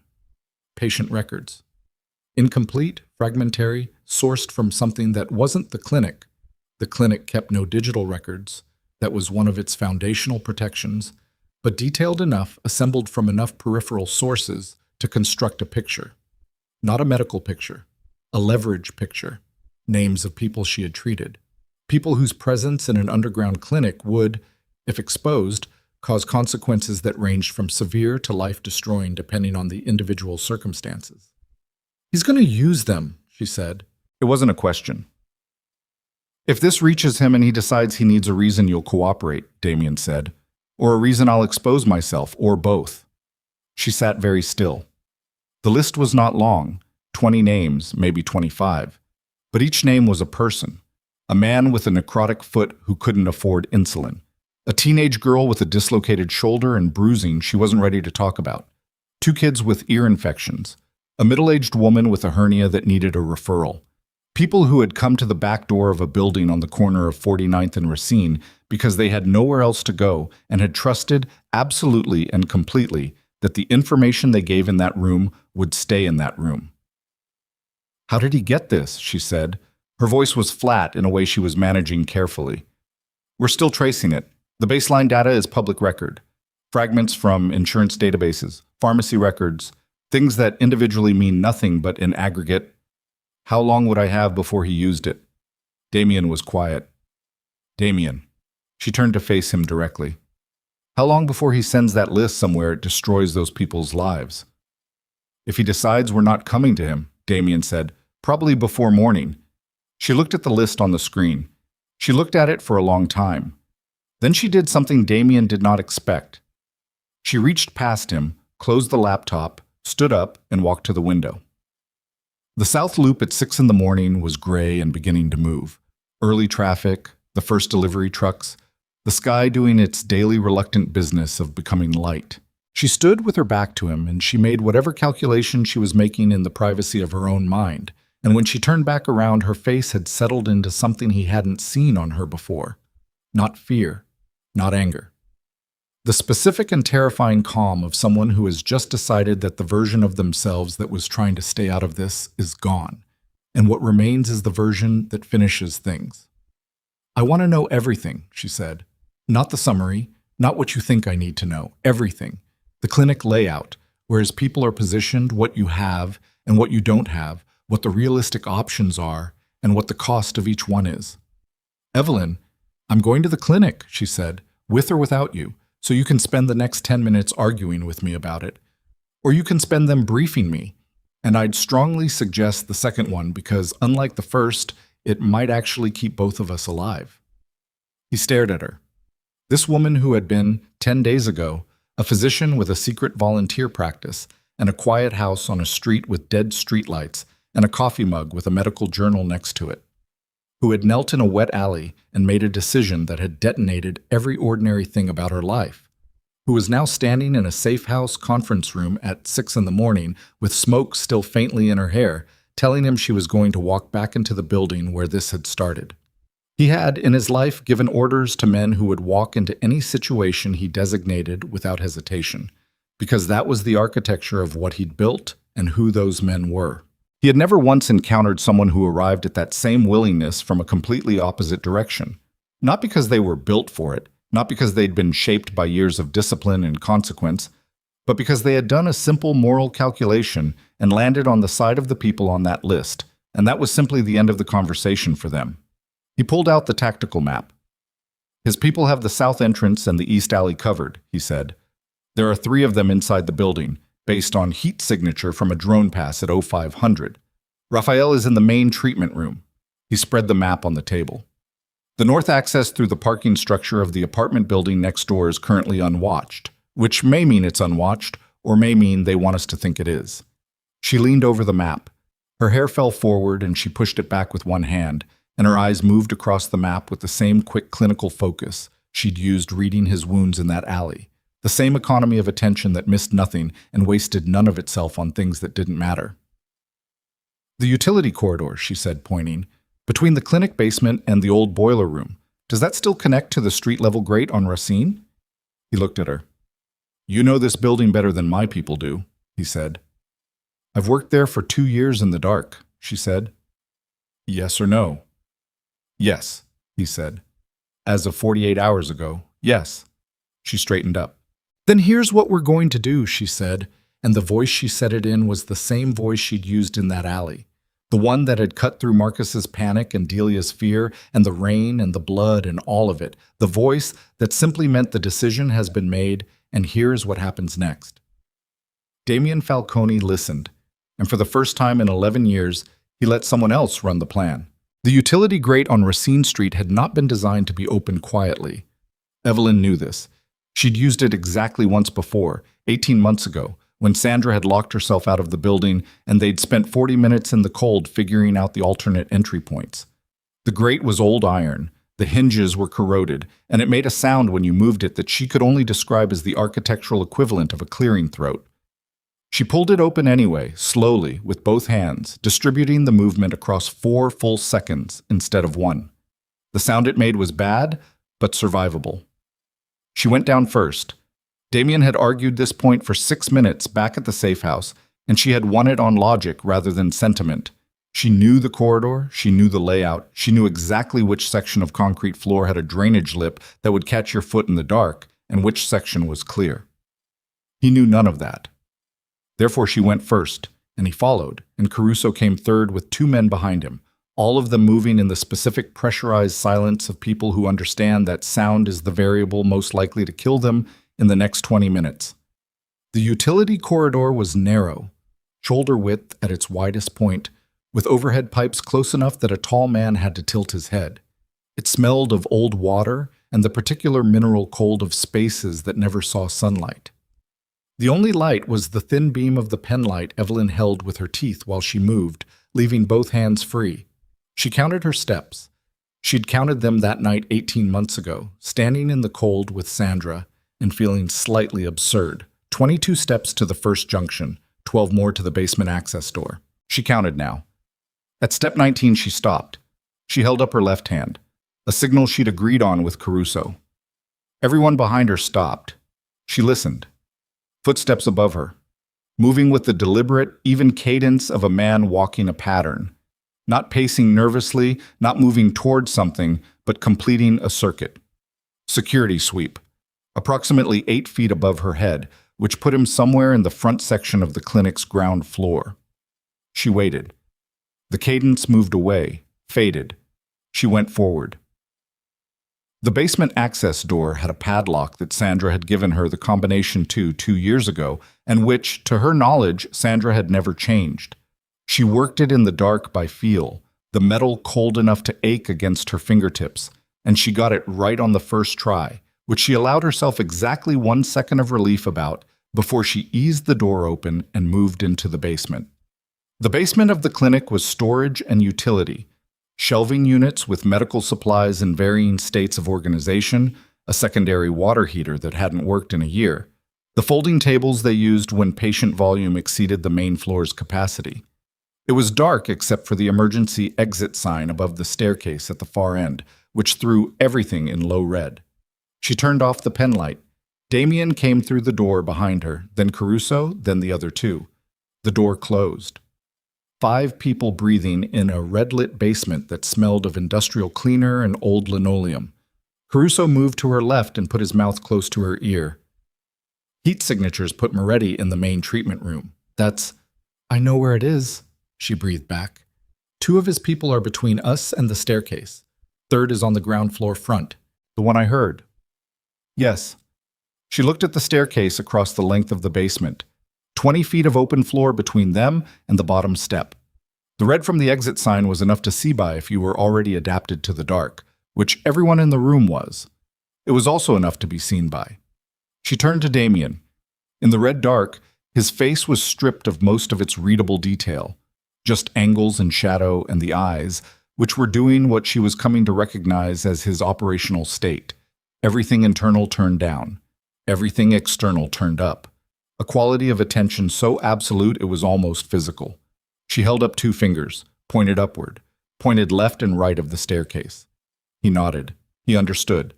She pointed at herself, pointed straight up. He did not like this. She could see it in the quality of his stillness, but it was a different stillness from his operational state, a stillness with something working hard underneath it. She held his gaze. He nodded. She went up the stairs. The ground floor of the clinic in the dark and unoccupied was profoundly strange. She had only ever been here with people in it. The particular organized chaos of a volunteer medical operation, voices and the smell of antiseptic and Sandra's bad coffee and the sounds of patients. Empty, in the dark, it had the quality of a space between states, a held breath. She came off the staircase into the back corridor and immediately felt the change in air temperature. Warmer up here, and the smell of something that shouldn't be here, that didn't belong to this building. Cologne, heavy and expensive. Rafael Moretti had been in these rooms for 3 hours and had left his presence on the air like a fingerprint. The treatment room was at the end of the corridor. The door was partially open. Light. Not the red of the exit sign, but actual warm light.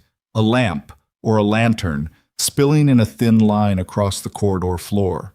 She moved toward it. Her feet were quiet in the sneakers Caruso's man had brought her.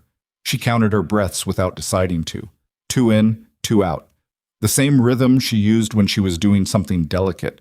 A difficult intubation, a procedure requiring more precision than the situation should technically allow. The rhythm meant, you are steady, act accordingly.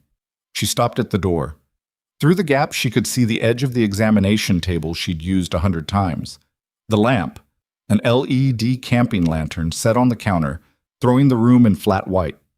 And a man sitting in the chair she always kept in the corner, the chair for patients' family members, the chair that existed specifically to say to frightened people, someone who loves you can stay. Rafael Moretti was 60 years old and looked, in the ungenerous light of the lantern, like a man who had spent those 60 years making calculations and was currently running the numbers on his current situation and finding them not entirely satisfactory. He was not holding a weapon visibly. He was sitting with his hands loose on his knees, a phone face up on the table beside him, and the particular composed quality of someone who has decided that composure is the only position still available to them. He was also not alone. There was a man she hadn't anticipated, standing in the part of the room the heat signature analysis hadn't covered because it was directly adjacent to the exterior wall, a cold spot that had read as empty. He was standing with his back to the room's only window, arms crossed, watching the door. He saw her the same moment she registered him. She did not run. She did not freeze. She pushed the door open and walked into the room because the only thing running backward accomplished at this point was getting shot in the back. And she had decided, in the basement, that the version of her that was afraid of these men was a luxury she couldn't currently afford. "Dr. Mercer," Raphael said. He didn't sound surprised. She noted that. "Mr. Moretti," she said, "I was wondering which entry point you'd use." He tilted his head slightly. "The corridor, of course. Sandra Kowalski's building. You know it very well." "Better than you," she said. He smiled. It was the smile of a man who had spent decades in rooms with people who believed that knowing a thing gave them an advantage, and who knew that the advantage depended entirely on what the other person knew that you didn't. "Perhaps," he said. "Sit down, please." "I'd rather stand." "As you like." He glanced at the man by the window, a glance that communicated something Evelyn cataloged without being able to fully decode. "I want to be very clear with you, Doctor. I have no desire to harm you. You are, at this point, more useful to me alive and cooperative than any alternative." "That's not as reassuring as you seem to think it is." "Where is Damien?" "Not here." "That's not true." She looked at him steadily. "What do you want?" "What I've always wanted," Raphael said. "A clean resolution. Damien is a talented man, but he has become a liability to the larger operation. His unwillingness to modernize, to form necessary alliances, to understand that the old structure is no longer viable. I spent 18 months building toward a transition that would have been orderly, controlled, and frankly better for everyone, including most of Damien's own people." He paused. "You complicated things. I treated a patient. You kept him alive." The first edge in his voice, thin as a paper cut, but there. "Do you understand what that night cost me? 18 months of positioning, the Cavallo agreement, the internal consensus I'd spent a year building, everything contingent on Damien not surviving that alley." He leaned forward slightly. "And then an anonymous doctor with a conscience decided to play hero." She said nothing. "I don't blame you," he continued, pulling back. "You didn't know. You couldn't have. But you are now, whether you chose it or not, the single most inconvenient piece of evidence in a case that I am trying very hard to close." He picked up the phone from the table beside him. "The patient records I've assembled, the names, the people whose trust you hold." He looked at the phone for a moment, then back at her. "I have a number ready to send this to. Immigration enforcement, several journalists, one prosecutor who has been looking for a reason to examine your clinic's operation for 2 years. It goes in the next..." He checked his watch. 8 minutes, unless I make a different decision." Her hands, at her sides, were still. "Unless," she said, "unless Damien walks through that door in the next 3 minutes, alone. And we have a conversation that ends with an agreement instead of a war." He set the phone back on the table with a small, definitive sound. "I'm not a monster, Dr. Mercer. I'm a businessman. Monsters destroy things. I want to own them." She breathed in. She breathed out. "He's not going to make an agreement with you," she said. "No," Raphael agreed. "He's not. But you're going to ask him to." He looked at her with something that was almost gentle in its certainty. "Because those names on that list are yours to protect. And that's the only thing in this room you actually care about." She stared at him. The man by the window shifted his weight, and then the window behind him exploded inward. It happened very fast and very loud. The specific implosive violence of glass under sudden pressure, followed immediately by the sounds of the rear corridor, which was no longer silent. The man by the window went down in a cascade of glass, and the controlled chaos of Caruso's people moving through a space they'd entered from 3 separate directions simultaneously, while she was in this room drawing Raphael's complete attention away from every other point of entry. She dropped. Not panicking. Deliberate, trained-seeming even though no one had trained her for this, simply the correct response to a room that was suddenly full of unpredictable moving bodies, and she was the only one who knew for certain she wasn't the threat. She hit the floor behind the examination table and put her hands over her head and stayed there. The room was extremely loud for 11 seconds. Then it was quiet. She raised her head. Raphael Moretti was still in the chair. He had not moved. Not from bravery, she thought, but from the calculation of a man who understood that movement in this moment was more likely to get him shot than staying still.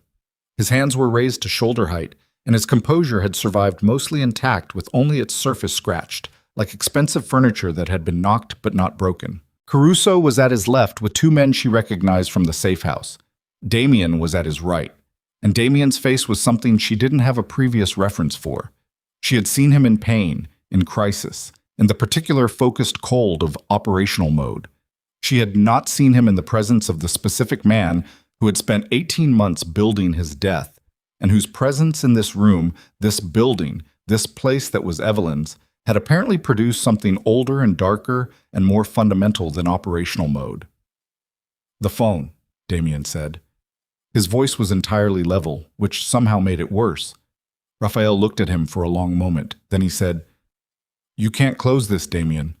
The Cavallos—" "The phone, Raphael, have been in communication with 3 of your captains for the last 6 weeks. You take me off the board and you think that solves your problem, but you still have—" "I know about the captains." Damien moved to the table and picked up the phone himself. He looked at the screen, at the message prepared and ready. He looked at it for exactly 2 seconds. Then he put it in his pocket. "I know about the captains. I know about the Cavallo financial structure, the shell accounts, the airfield, the prosecutor you've been feeding documents to for 9 months. I know about all of it, Raphael." Raphael was quiet. 18 months, he said finally. "Yes." "And you knew." Damien looked at him. "I suspected. 3 months ago, I knew." The calculation that moved across Raphael's face in the aftermath of that statement was visible even from where Evelyn was slowly getting to her feet behind the examination table. It was the calculation of a man reorganizing a fundamental assumption, realizing that the ground he'd believed himself to be standing on had been rearranged beneath him, and determining how long ago. "Then why—" he started. "Because I needed everything," Damien said.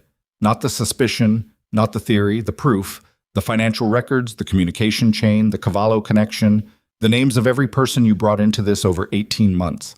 I needed all of it before I moved, because moving early would have burned the evidence, scattered the participants, and left me with nothing provable." He paused. "You taught me that, actually. Patience as a weapon." Raphael laughed. It was a short, humorless sound. "You're going to have me arrested. I'm going to hand you to the federal authorities along with documentation of every crime you've committed in the last 18 months, plus whatever they can use from before that. Which is quite a lot." Damien's voice stayed level throughout. "This isn't a war, Raphael. Wars are messy and expensive and generate the kind of attention that's bad for everyone. This is an ending, and the ending is the one where you spend whatever you have left in a federal correctional facility, and the Cavallo operation collapses under the weight of the financial documentation I'm going to send to the FBI's Organized Crime Division before noon." Raphael looked at him. "That's very clean," he said. "I'm tired of things that aren't," Damien said. There was a sound from the corridor then, a scuffle, brief and decisive, followed by voices and the short-clipped register of Caruso's men managing a situation. 2 of the Cavallo mercenaries who had been stationed in the building finally cornered. No shots. Evelyn noticed that. No shots. She was on her feet now, standing beside the examination table, and she was doing what she always did in the aftermath of a crisis. Her eyes moving across the room, cataloging, assessing. The man who had come through the window was on the floor and not moving but breathing, which she could see from the rise and fall of his chest.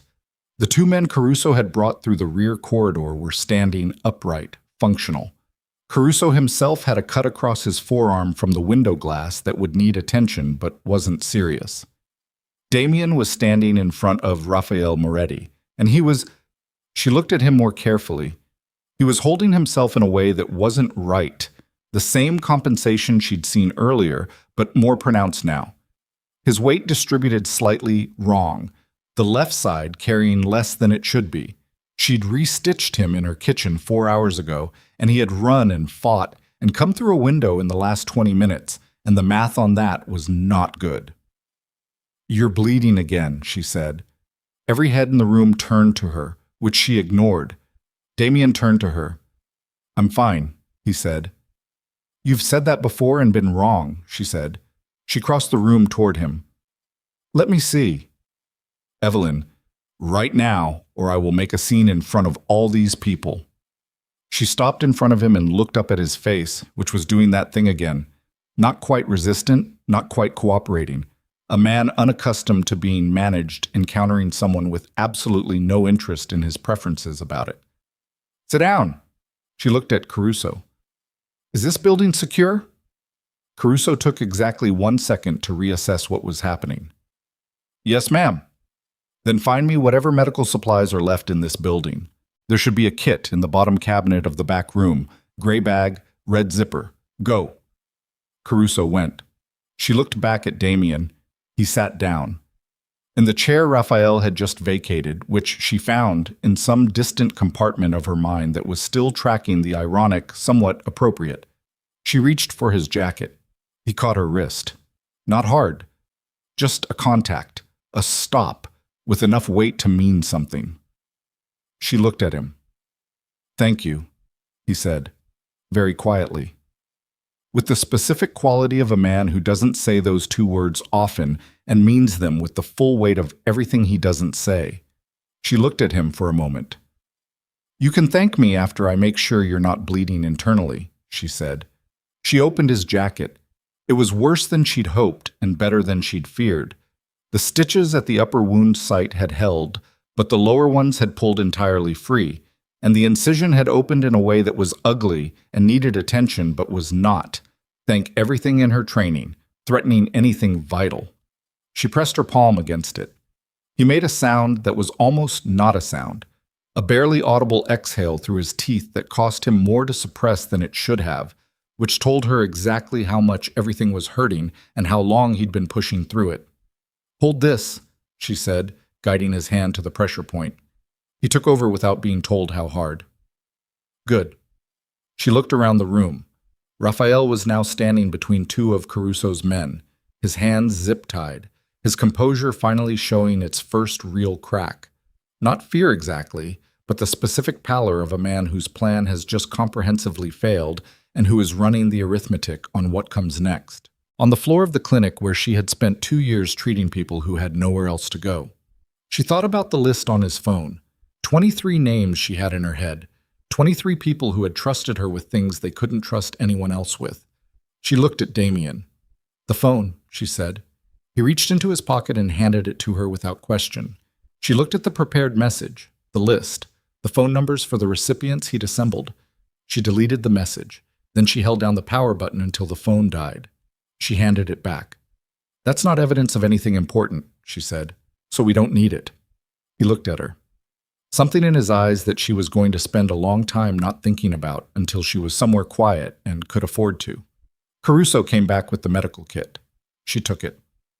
"Caruso," she said, opening the bag and beginning to sort through it with the efficiency of someone who has done this in inadequate conditions more times than she can count, "I need light." He produced a flashlight and held it exactly where she needed it. She worked. Outside, the city was beginning its morning. She could hear it at the edges. The first elevated train rattling through on the tracks 2 blocks north, the ambient noise of a neighborhood reclaiming its ordinary rhythm from the dark. Inside the clinic, Raphael Moretti sat in the back of Caruso's car, waiting for the men who would transport him somewhere Damien had arranged, which he understood was a controlled handoff and did not ask about. Inside the clinic, 2 of Caruso's men moved through the building methodically, and the sounds they produced were the sounds of a space being secured and cleared rather than threatened. Inside the clinic, the examination room lamp threw its flat white light over the counter and the cabinets and the chair, where a man who should have been in a hospital bed was sitting while a woman who should have been home sleeping worked on him with thread and a focus that left no room for anything else. She tied off the last suture. She pressed a clean dressing over the site and held it. "This is the last time I do this in a building without proper equipment," she said. "Next time you get shot or stabbed or blown through a window." "I wasn't blown through a window, Caruso's people. I don't care what the technical mechanism was.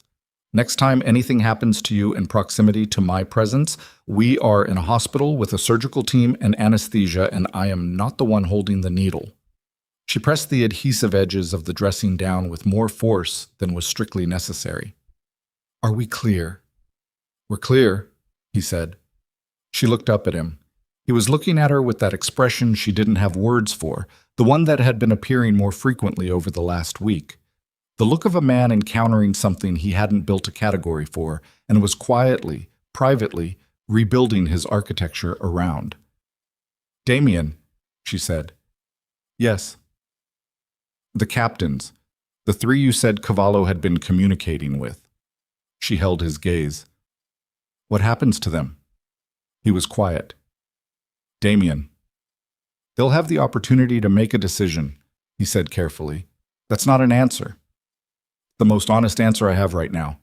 He paused.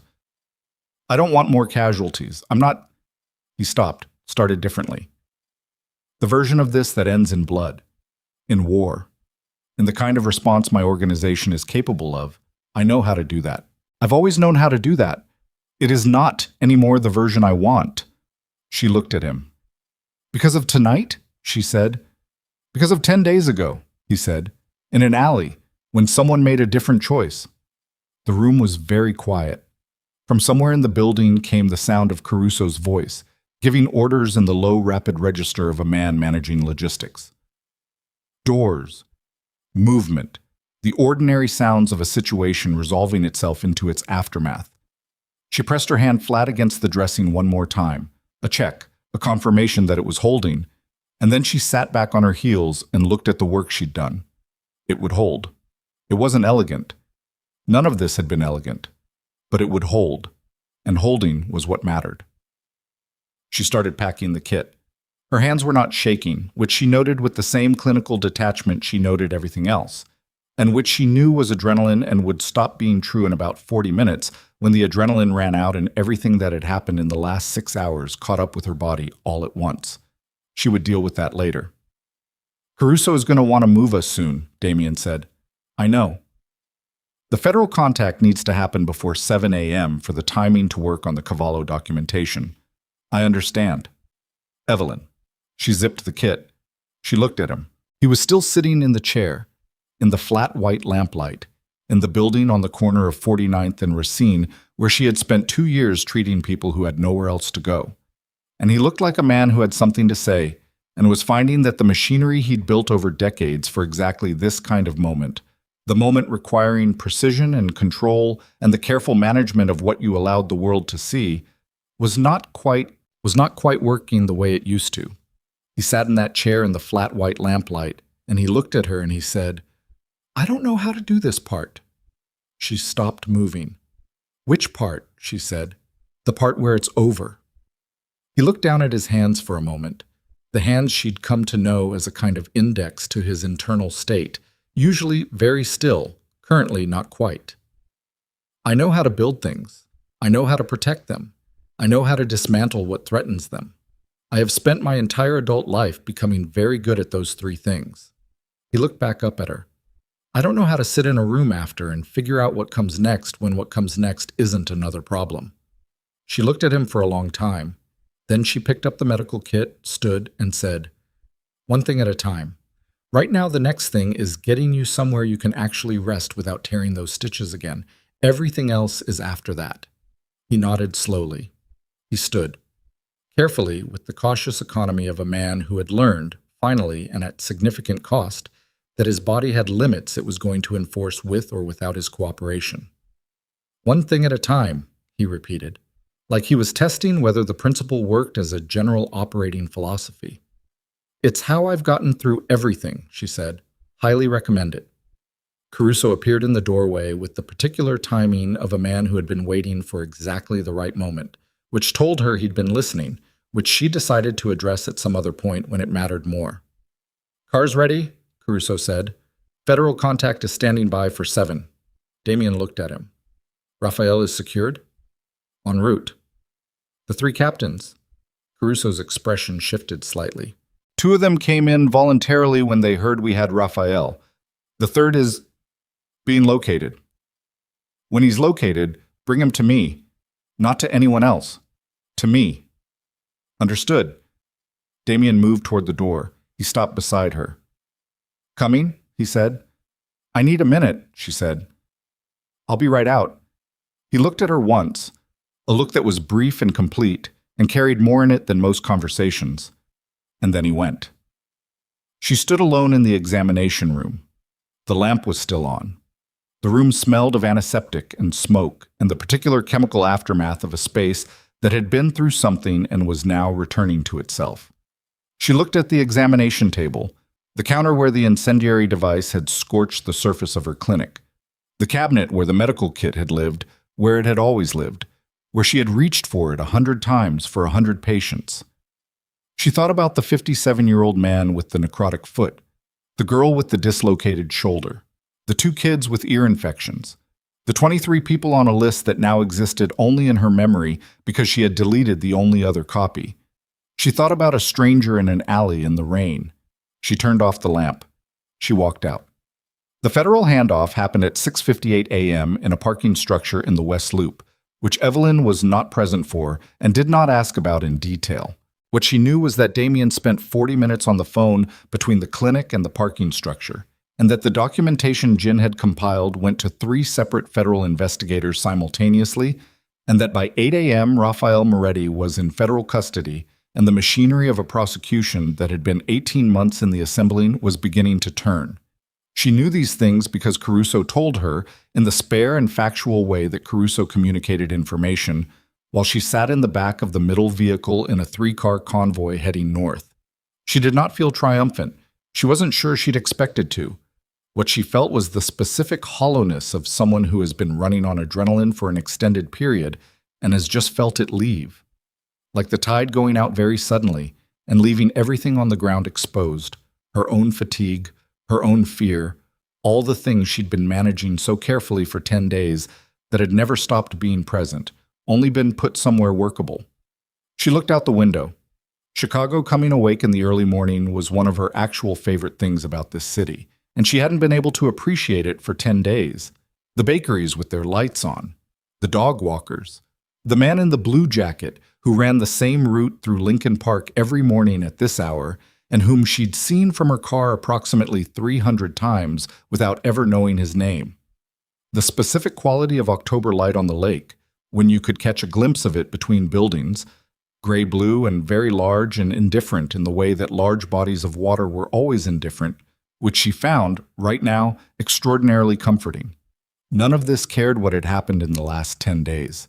The lake had been doing what it did before she was born and would keep doing it after, and there was something in that she needed right now more than almost anything else. They took her home, or what was left of it.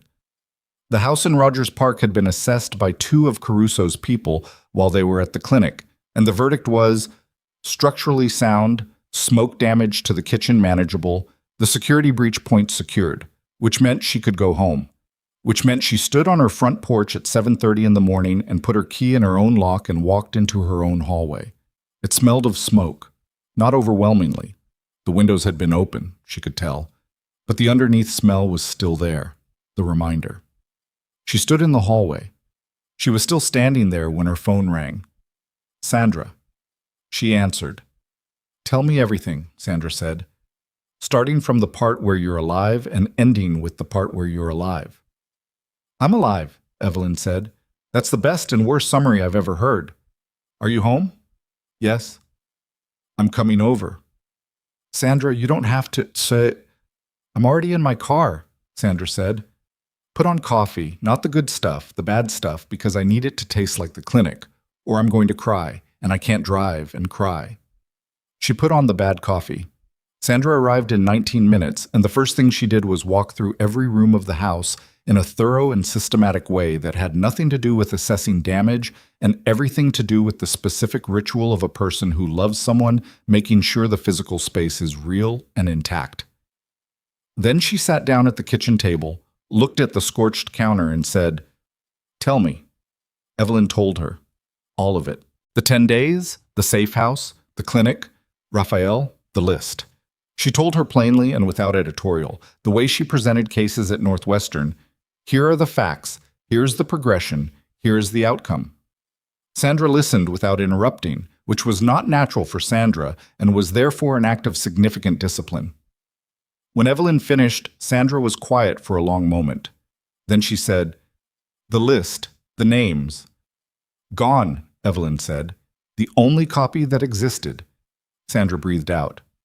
"All of them." "All of them." Another silence. "And Kevin," Sandra said, "safe. Damien," she paused over the name, using it so naturally now that she noticed the noticing. "He made arrangements. Kevin is being relocated. A cousin in Milwaukee, I think. He's not coming back to Chicago." "He shouldn't," Sandra said. Not unkindly. The voice of someone who understood the difference between stupidity and malice, and could hold both accountable simultaneously. "No," Evelyn agreed. Sandra picked up her coffee, drank, made the expression she always made, which was the expression of someone who had decided that bad coffee was a character-building exercise and was committed to the curriculum. "The clinic," she said.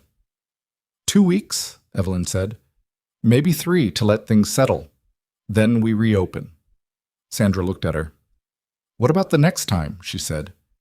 "Not this exact situation, but the next time someone walks in with something we're not equipped for, or someone uses our patience to leverage us, or—" "I've been thinking about that," Evelyn said. "And?" She looked at her coffee. "There may be a way to operate legally, transparently. A charitable medical foundation with independent oversight, proper licensing, actual equipment, somewhere between the underground and the mainstream that doesn't require us to exist in the shadows and doesn't require patients to be invisible to receive care." Sandra was very still. "That's not a small thing." "No.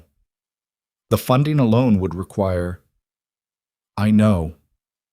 "Evelyn," Sandra set her coffee down, "does this have anything to do with the man whose soldiers surrounded your house 10 days ago?" She met Sandra's eyes. "It might," she said. "Is that a problem?" Sandra thought about it for what felt like a genuine amount of time. "Ask me again in 6 months," she said, "when I can see what that looks like in practice." "Fair enough." Sandra left at 10. Evelyn slept for 6 hours, which was not enough, and was also the best sleep she'd had in 2 weeks. She woke at 4 in the afternoon to 3 missed calls from the hospital, 1 from her department chief, and 1 from a number she didn't recognize that turned out to be a federal investigator who wanted to take a statement about the events at the clinic on Racine. She scheduled the statement for 2 days out.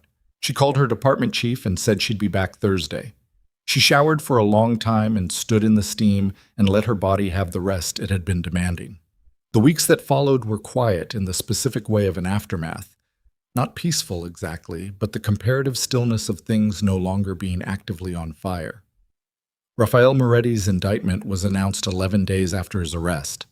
Evelyn read about it in the Tribune, sitting at her kitchen table with the window open to October air, the coffee good this time, because she'd bought the good kind specifically. The article was careful and thorough and contained nothing she didn't already know, but she read it to the end anyway. The Cavallo family's financial operation collapsed under the weight of the documentation that had been submitted to federal investigators.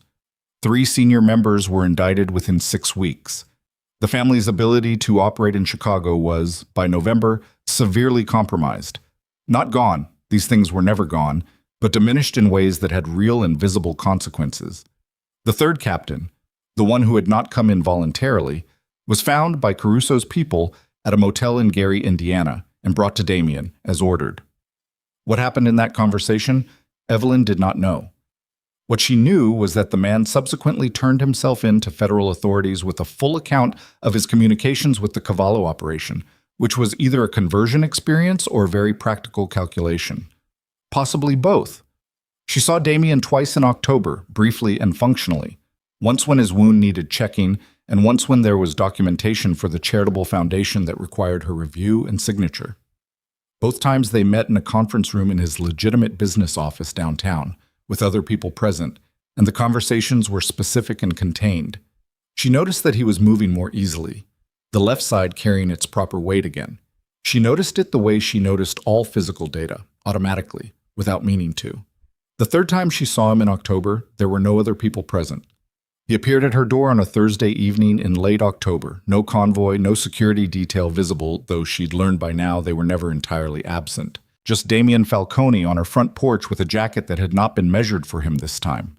A regular jacket, slightly less expensive than the destroyed one, worn in at the elbows.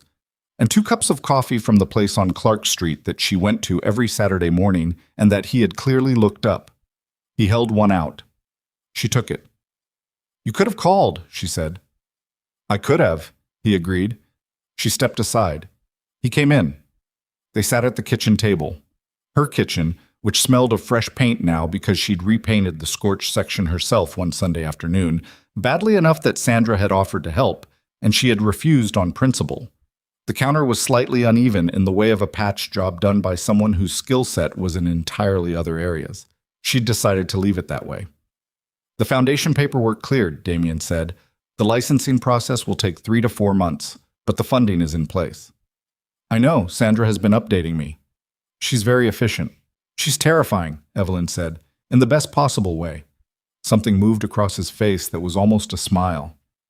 "The Independent Oversight Board," she said. "I want to be clear about what that means in practice. No operational input from your organization. No pressure on patient selection, no access to records, no knowledge of who we treat or how. Completely separate." "Agreed." "I mean it, Damien." "I know you mean it," he said. "That's why I agreed." She looked at him. "How are you?" she said. Not medical. Actually asking. He considered the question with the seriousness it apparently required, which she'd noticed was how he treated most questions. Not performing thoughtfulness, actually doing it. "Strange," he said finally. "The organization is restructuring. The operations that were the primary source of what created all of this." He paused. "Those are being wound down. The legitimate businesses are expanding. It's a slower process than I'd like and considerably more complicated than it sounds." "Is it working?" "Ask me in a year," she nodded. "Your people," she said. "The ones who were hurt. Martinez?" "Recovered. He's back on rotation. Caruso's arm. He said to tell you the scar is distinguished." She almost smiled. "Tell him the scar means he should have gotten it sutured properly when I offered." "I'll pass that along." They drank their coffee. Outside, October was doing what October did. The light failing a little earlier each day, the trees on her street in various stages of their annual unburdening, leaves on the sidewalk in the specific gold and brown palette that always made Chicago feel, briefly, like it was showing you something true about itself before the cold came and covered everything up. "I went back to the clinic," Damien said. She looked at him. "Yesterday," he said. "I wanted to see it. In the daylight, with no one else there." He looked at the table for a moment. "I sat in the examination room for a while." "Why?" He thought about it. "I've been trying to understand," he said, "what it means that the thing that changed the most about my life in the last month happened in a room that exists specifically because the world is failing the people in it." He looked up at her. "You built something in a basement with bad equipment and worse coffee and no resources and no protection and no recognition. You built something real." She was quiet. "I've built things my whole life," he said. "Large things. Things that required significant resources and significant force. And none of them have held up to the same standard as a folding table in a converted auto shop on 49th and Racine." She looked at him for a long moment. "You're being too hard on yourself," she said. "And not hard enough simultaneously, which is a difficult balance to strike." He raised an eyebrow. "What you built was real too," she said. "The part that protected people who needed protecting. The part that held things together through transitions that would have been worse without you. That's real." She held his gaze. The rest of it, the parts that required the force you're talking about, you already know the accounting on that. You don't need me to run it for you."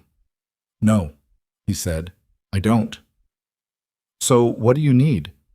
He was quiet for a moment, then, "To know if it's possible to be a different kind of real than the kind I've been." She looked at him steadily. "I treated a man in an alley," she said. "That's all I did. I didn't fix his life. I didn't solve what put him there. I didn't make any decisions about what he deserved or didn't deserve. I just kept him alive and let the rest be his." She paused. "You're the one who did the rest." Something in his face changed. Something that had been held very carefully for a very long time shifted fractionally, like a door that had been closed for so long it had become part of the wall, and someone had just found the handle. "Sandra wants to meet with you," she said, "about the foundation board. She has opinions about the oversight structure that she would like to share at length." "I've been warned," he said. "You haven't been adequately warned," she said. "But you will be." He finished his coffee. He set the cup down with the same small, definitive sound she'd heard from him across the kitchen table what felt like a different lifetime ago. He stood. She walked him to the door. On the porch, in the October early dark, he paused. "The morning," he said. 10 days ago. When I came with the men. All of them." "I remember," she said. "I stood at the bottom of your steps." He looked at the steps in question, briefly, as if reorienting. "You were at the window. You didn't step back." "No," she said. "Why not?" She thought about it honestly. "Because stepping back would have meant deciding you were something to be afraid of before I had enough information," she said. "And I've made a career out of not making diagnostic decisions before I have enough information." He looked at her. "And now?" he said. "Enough information?" She leaned against her doorframe and looked out at the street, the dead streetlights that the city had stopped maintaining 3 years ago and still hadn't fixed. The neighbor's porch light across the way, Mr. Hennessy's window, dark now, the man himself almost certainly asleep at an hour that the rest of the neighborhood was only beginning its evening. "Yes," she said. "Enough information." He nodded. Once. He walked down the steps. At the bottom, he paused again without turning around, which was not a habit she'd identified in him before, and which therefore meant something. "The foundation," he said. "If it works the way we're structuring it, if the oversight holds and the licensing clears and it becomes what you're describing, yes. Would you consider not running it? I know you'd never leave Northwestern, but consulting, with final say on the medical structure." She was quiet. "Ask me in 6 months," she said, "when I can see what it looks like in practice." He made a sound that was not quite a laugh, and was not a laugh either. He walked to the car. She watched him go. The months that followed were not a clean resolution. They were instead what actual resolutions look like, complicated and incremental and frequently frustrating and real. The Foundation's licensing took 5 months rather than 3. The Independent Oversight Board included 2 people Sandra found intolerable, and one she adored, which was Sandra's characterization and which Evelyn trusted implicitly. The first properly licensed intake session in the new facility, a ground floor space in Pilsen with actual equipment and proper lighting, and a coffee maker that Sandra selected based on criteria she declined to share, happened in March, on a Tuesday, in the rain. 9 patients. 3 of whom had been coming to the old clinic on 49th and Racine, Warsan. Evelyn was there. She told Northwestern she had a personal appointment, which was not exactly a lie. She treated a man with hypertension who hadn't been able to see a doctor in 2 years, an elderly woman with a respiratory infection that had been developing for 3 weeks, a teenager who needed stitches in his palm from a kitchen accident and who was brought in by his mother because she didn't have insurance and didn't know what else to do. She sutured the teenager's palm with the kind of care that had nothing to do with the simplicity of the injury and everything to do with the practice of attention, the same attention she'd been applying to things in alleys and exam rooms and burned kitchens for the last several months. The boy watched her work with the expression of someone who had expected to be afraid of this and discovered he wasn't. "Does it hurt?" she asked. "A little," he said. It's going to hurt more tomorrow when the local wears off. Keep it clean, keep it dry, come back in 10 days, or if you see any redness spreading from the site before that." "Okay," he said. "You can bring your mother," she said. "She can wait right outside." "She's worried," he said. "That's what mothers do," Evelyn said. "Let her in." She finished the suture. She dressed the wound. She walked the boy to the door where his mother was waiting with the specific contained anxiety of a woman who had been managing without adequate resources for long enough that even a good outcome didn't fully release the tension. "He's fine," Evelyn said. "Clean wound, good closure. He'll heal without a problem." The woman looked at her. "Thank you." "Come back in 10 days, Evelyn said. "We're here Tuesdays and Thursdays." She went back inside. Sandra was at the intake desk doing the administrative work she'd been doing for 3 years with the same focused efficiency and the same expression of someone who knows exactly how important it is and doesn't need to be told. She looked up when Evelyn came in. "Good?" she said. "Good," Evelyn said. In the supply room at the back of the new facility, there was a shelf with the same gray bag and red zipper that had lived in the bottom cabinet on Racine. Evelyn had brought it herself. It was not the nicest equipment on the shelf. The foundation had bought proper supplies, the kind they'd never been able to afford before. But it was the one she reached for first, out of habit, out of something that wasn't quite sentiment and wasn't not sentiment either. There was a card tucked into the side pocket of the bag. She'd put it there in October and hadn't moved it. One side, a phone number. The other, "You saved my life. The least I can do is try not to ruin yours. D." She looked at it for a moment. She put it back. 8 months after a storm-soaked night in October, Damien Falcone came to the clinic on a Tuesday afternoon when the waiting room had 2 people in it and Sandra was on the phone managing a supply delivery with the full force of her personality. He had flowers, which she had not expected. Not elaborate ones, a straightforward bunch from what was clearly a corner store, chosen with the pragmatism of a man who had decided on the gesture and executed it without overthinking the details. He looked different. She'd seen him several times in the intervening months, at foundation meetings, at one necessary legal consultation, once across the room at a Northwestern fundraising event where they had acknowledged each other with the particular nod of people who share a significant amount of context and are in a setting that doesn't accommodate it. But here, in the clinic, without the architecture of business or strategy around him, he looked different, less like a man managing outcomes, more like a man standing in a place that mattered to him and being willing to let that be visible. He held out the flowers. She took them. "The man with the foot," he said. "The one you mentioned once, the insulin." She looked at him. "He's been enrolled in a care management program through the foundation," Damien said. "His HbA1c dropped 2 points in 3 months. His doctor says the foot is stable." She stared at him. "How do you know that?" "Sandra sends reports," he said. "Aggregate, anonymized, compliant with every applicable regulation. She was very clear about that." "Of course she was." "I read them," he said simply. She looked at him in the doorway of the clinic, the afternoon light coming through the front windows that actually let in light now, unlike the one small high window above the sink on Racine. The sound of Sandra's voice in the back, managing the delivery with characteristic precision. The smell of the place, antiseptic, coffee, the particular warmth of a heated space in early spring. "Come in," she said. He came in. Sandra looked up from the phone, clocked him, clocked the flowers, clocked Evelyn's face, and returned to her phone call with the expression of a woman who had several opinions and had decided that this was not the moment for them. Evelyn put the flowers in the water pitcher they used for exactly this kind of thing.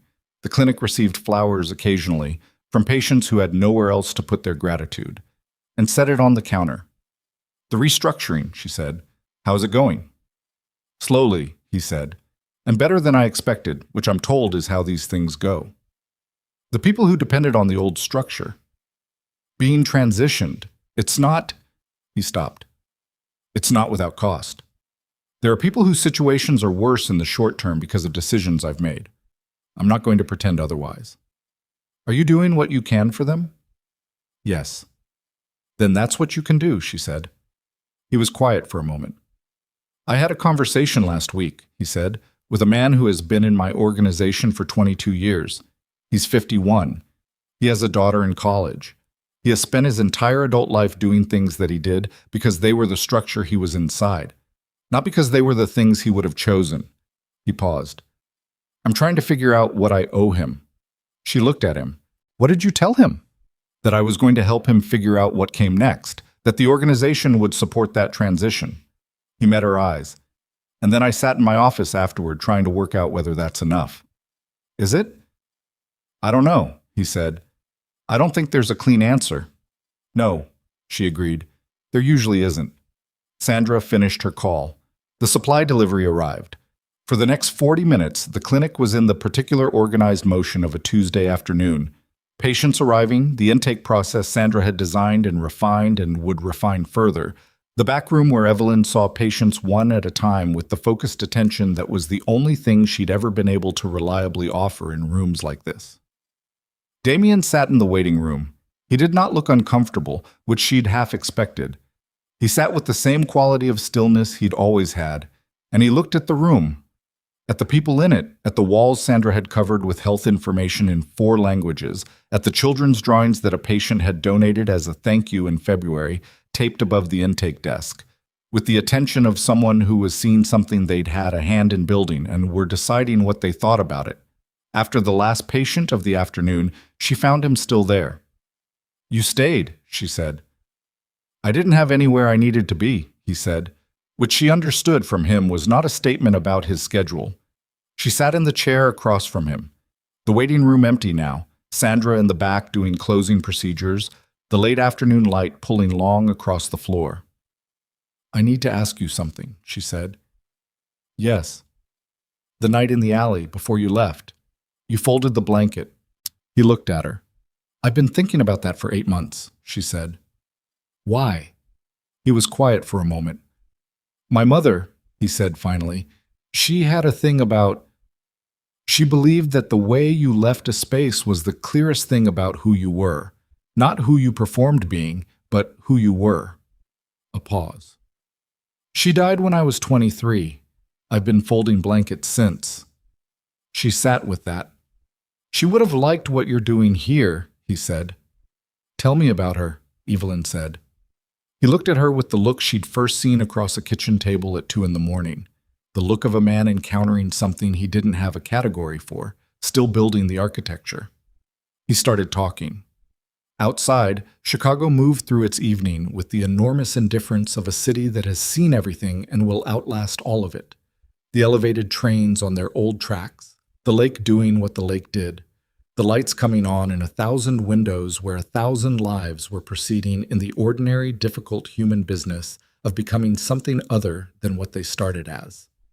Inside, 2 people who had found each other in an alley in the rain sat in the waiting room of a small clinic and talked until it got dark, and the flowers from the corner store leaned in their water pitcher on the counter, and Sandra locked the supply room and turned off the backlights, and paused in the doorway long enough to confirm what she was seeing before she slipped out the front door without saying a word, leaving them exactly where they were, which was where they needed to be.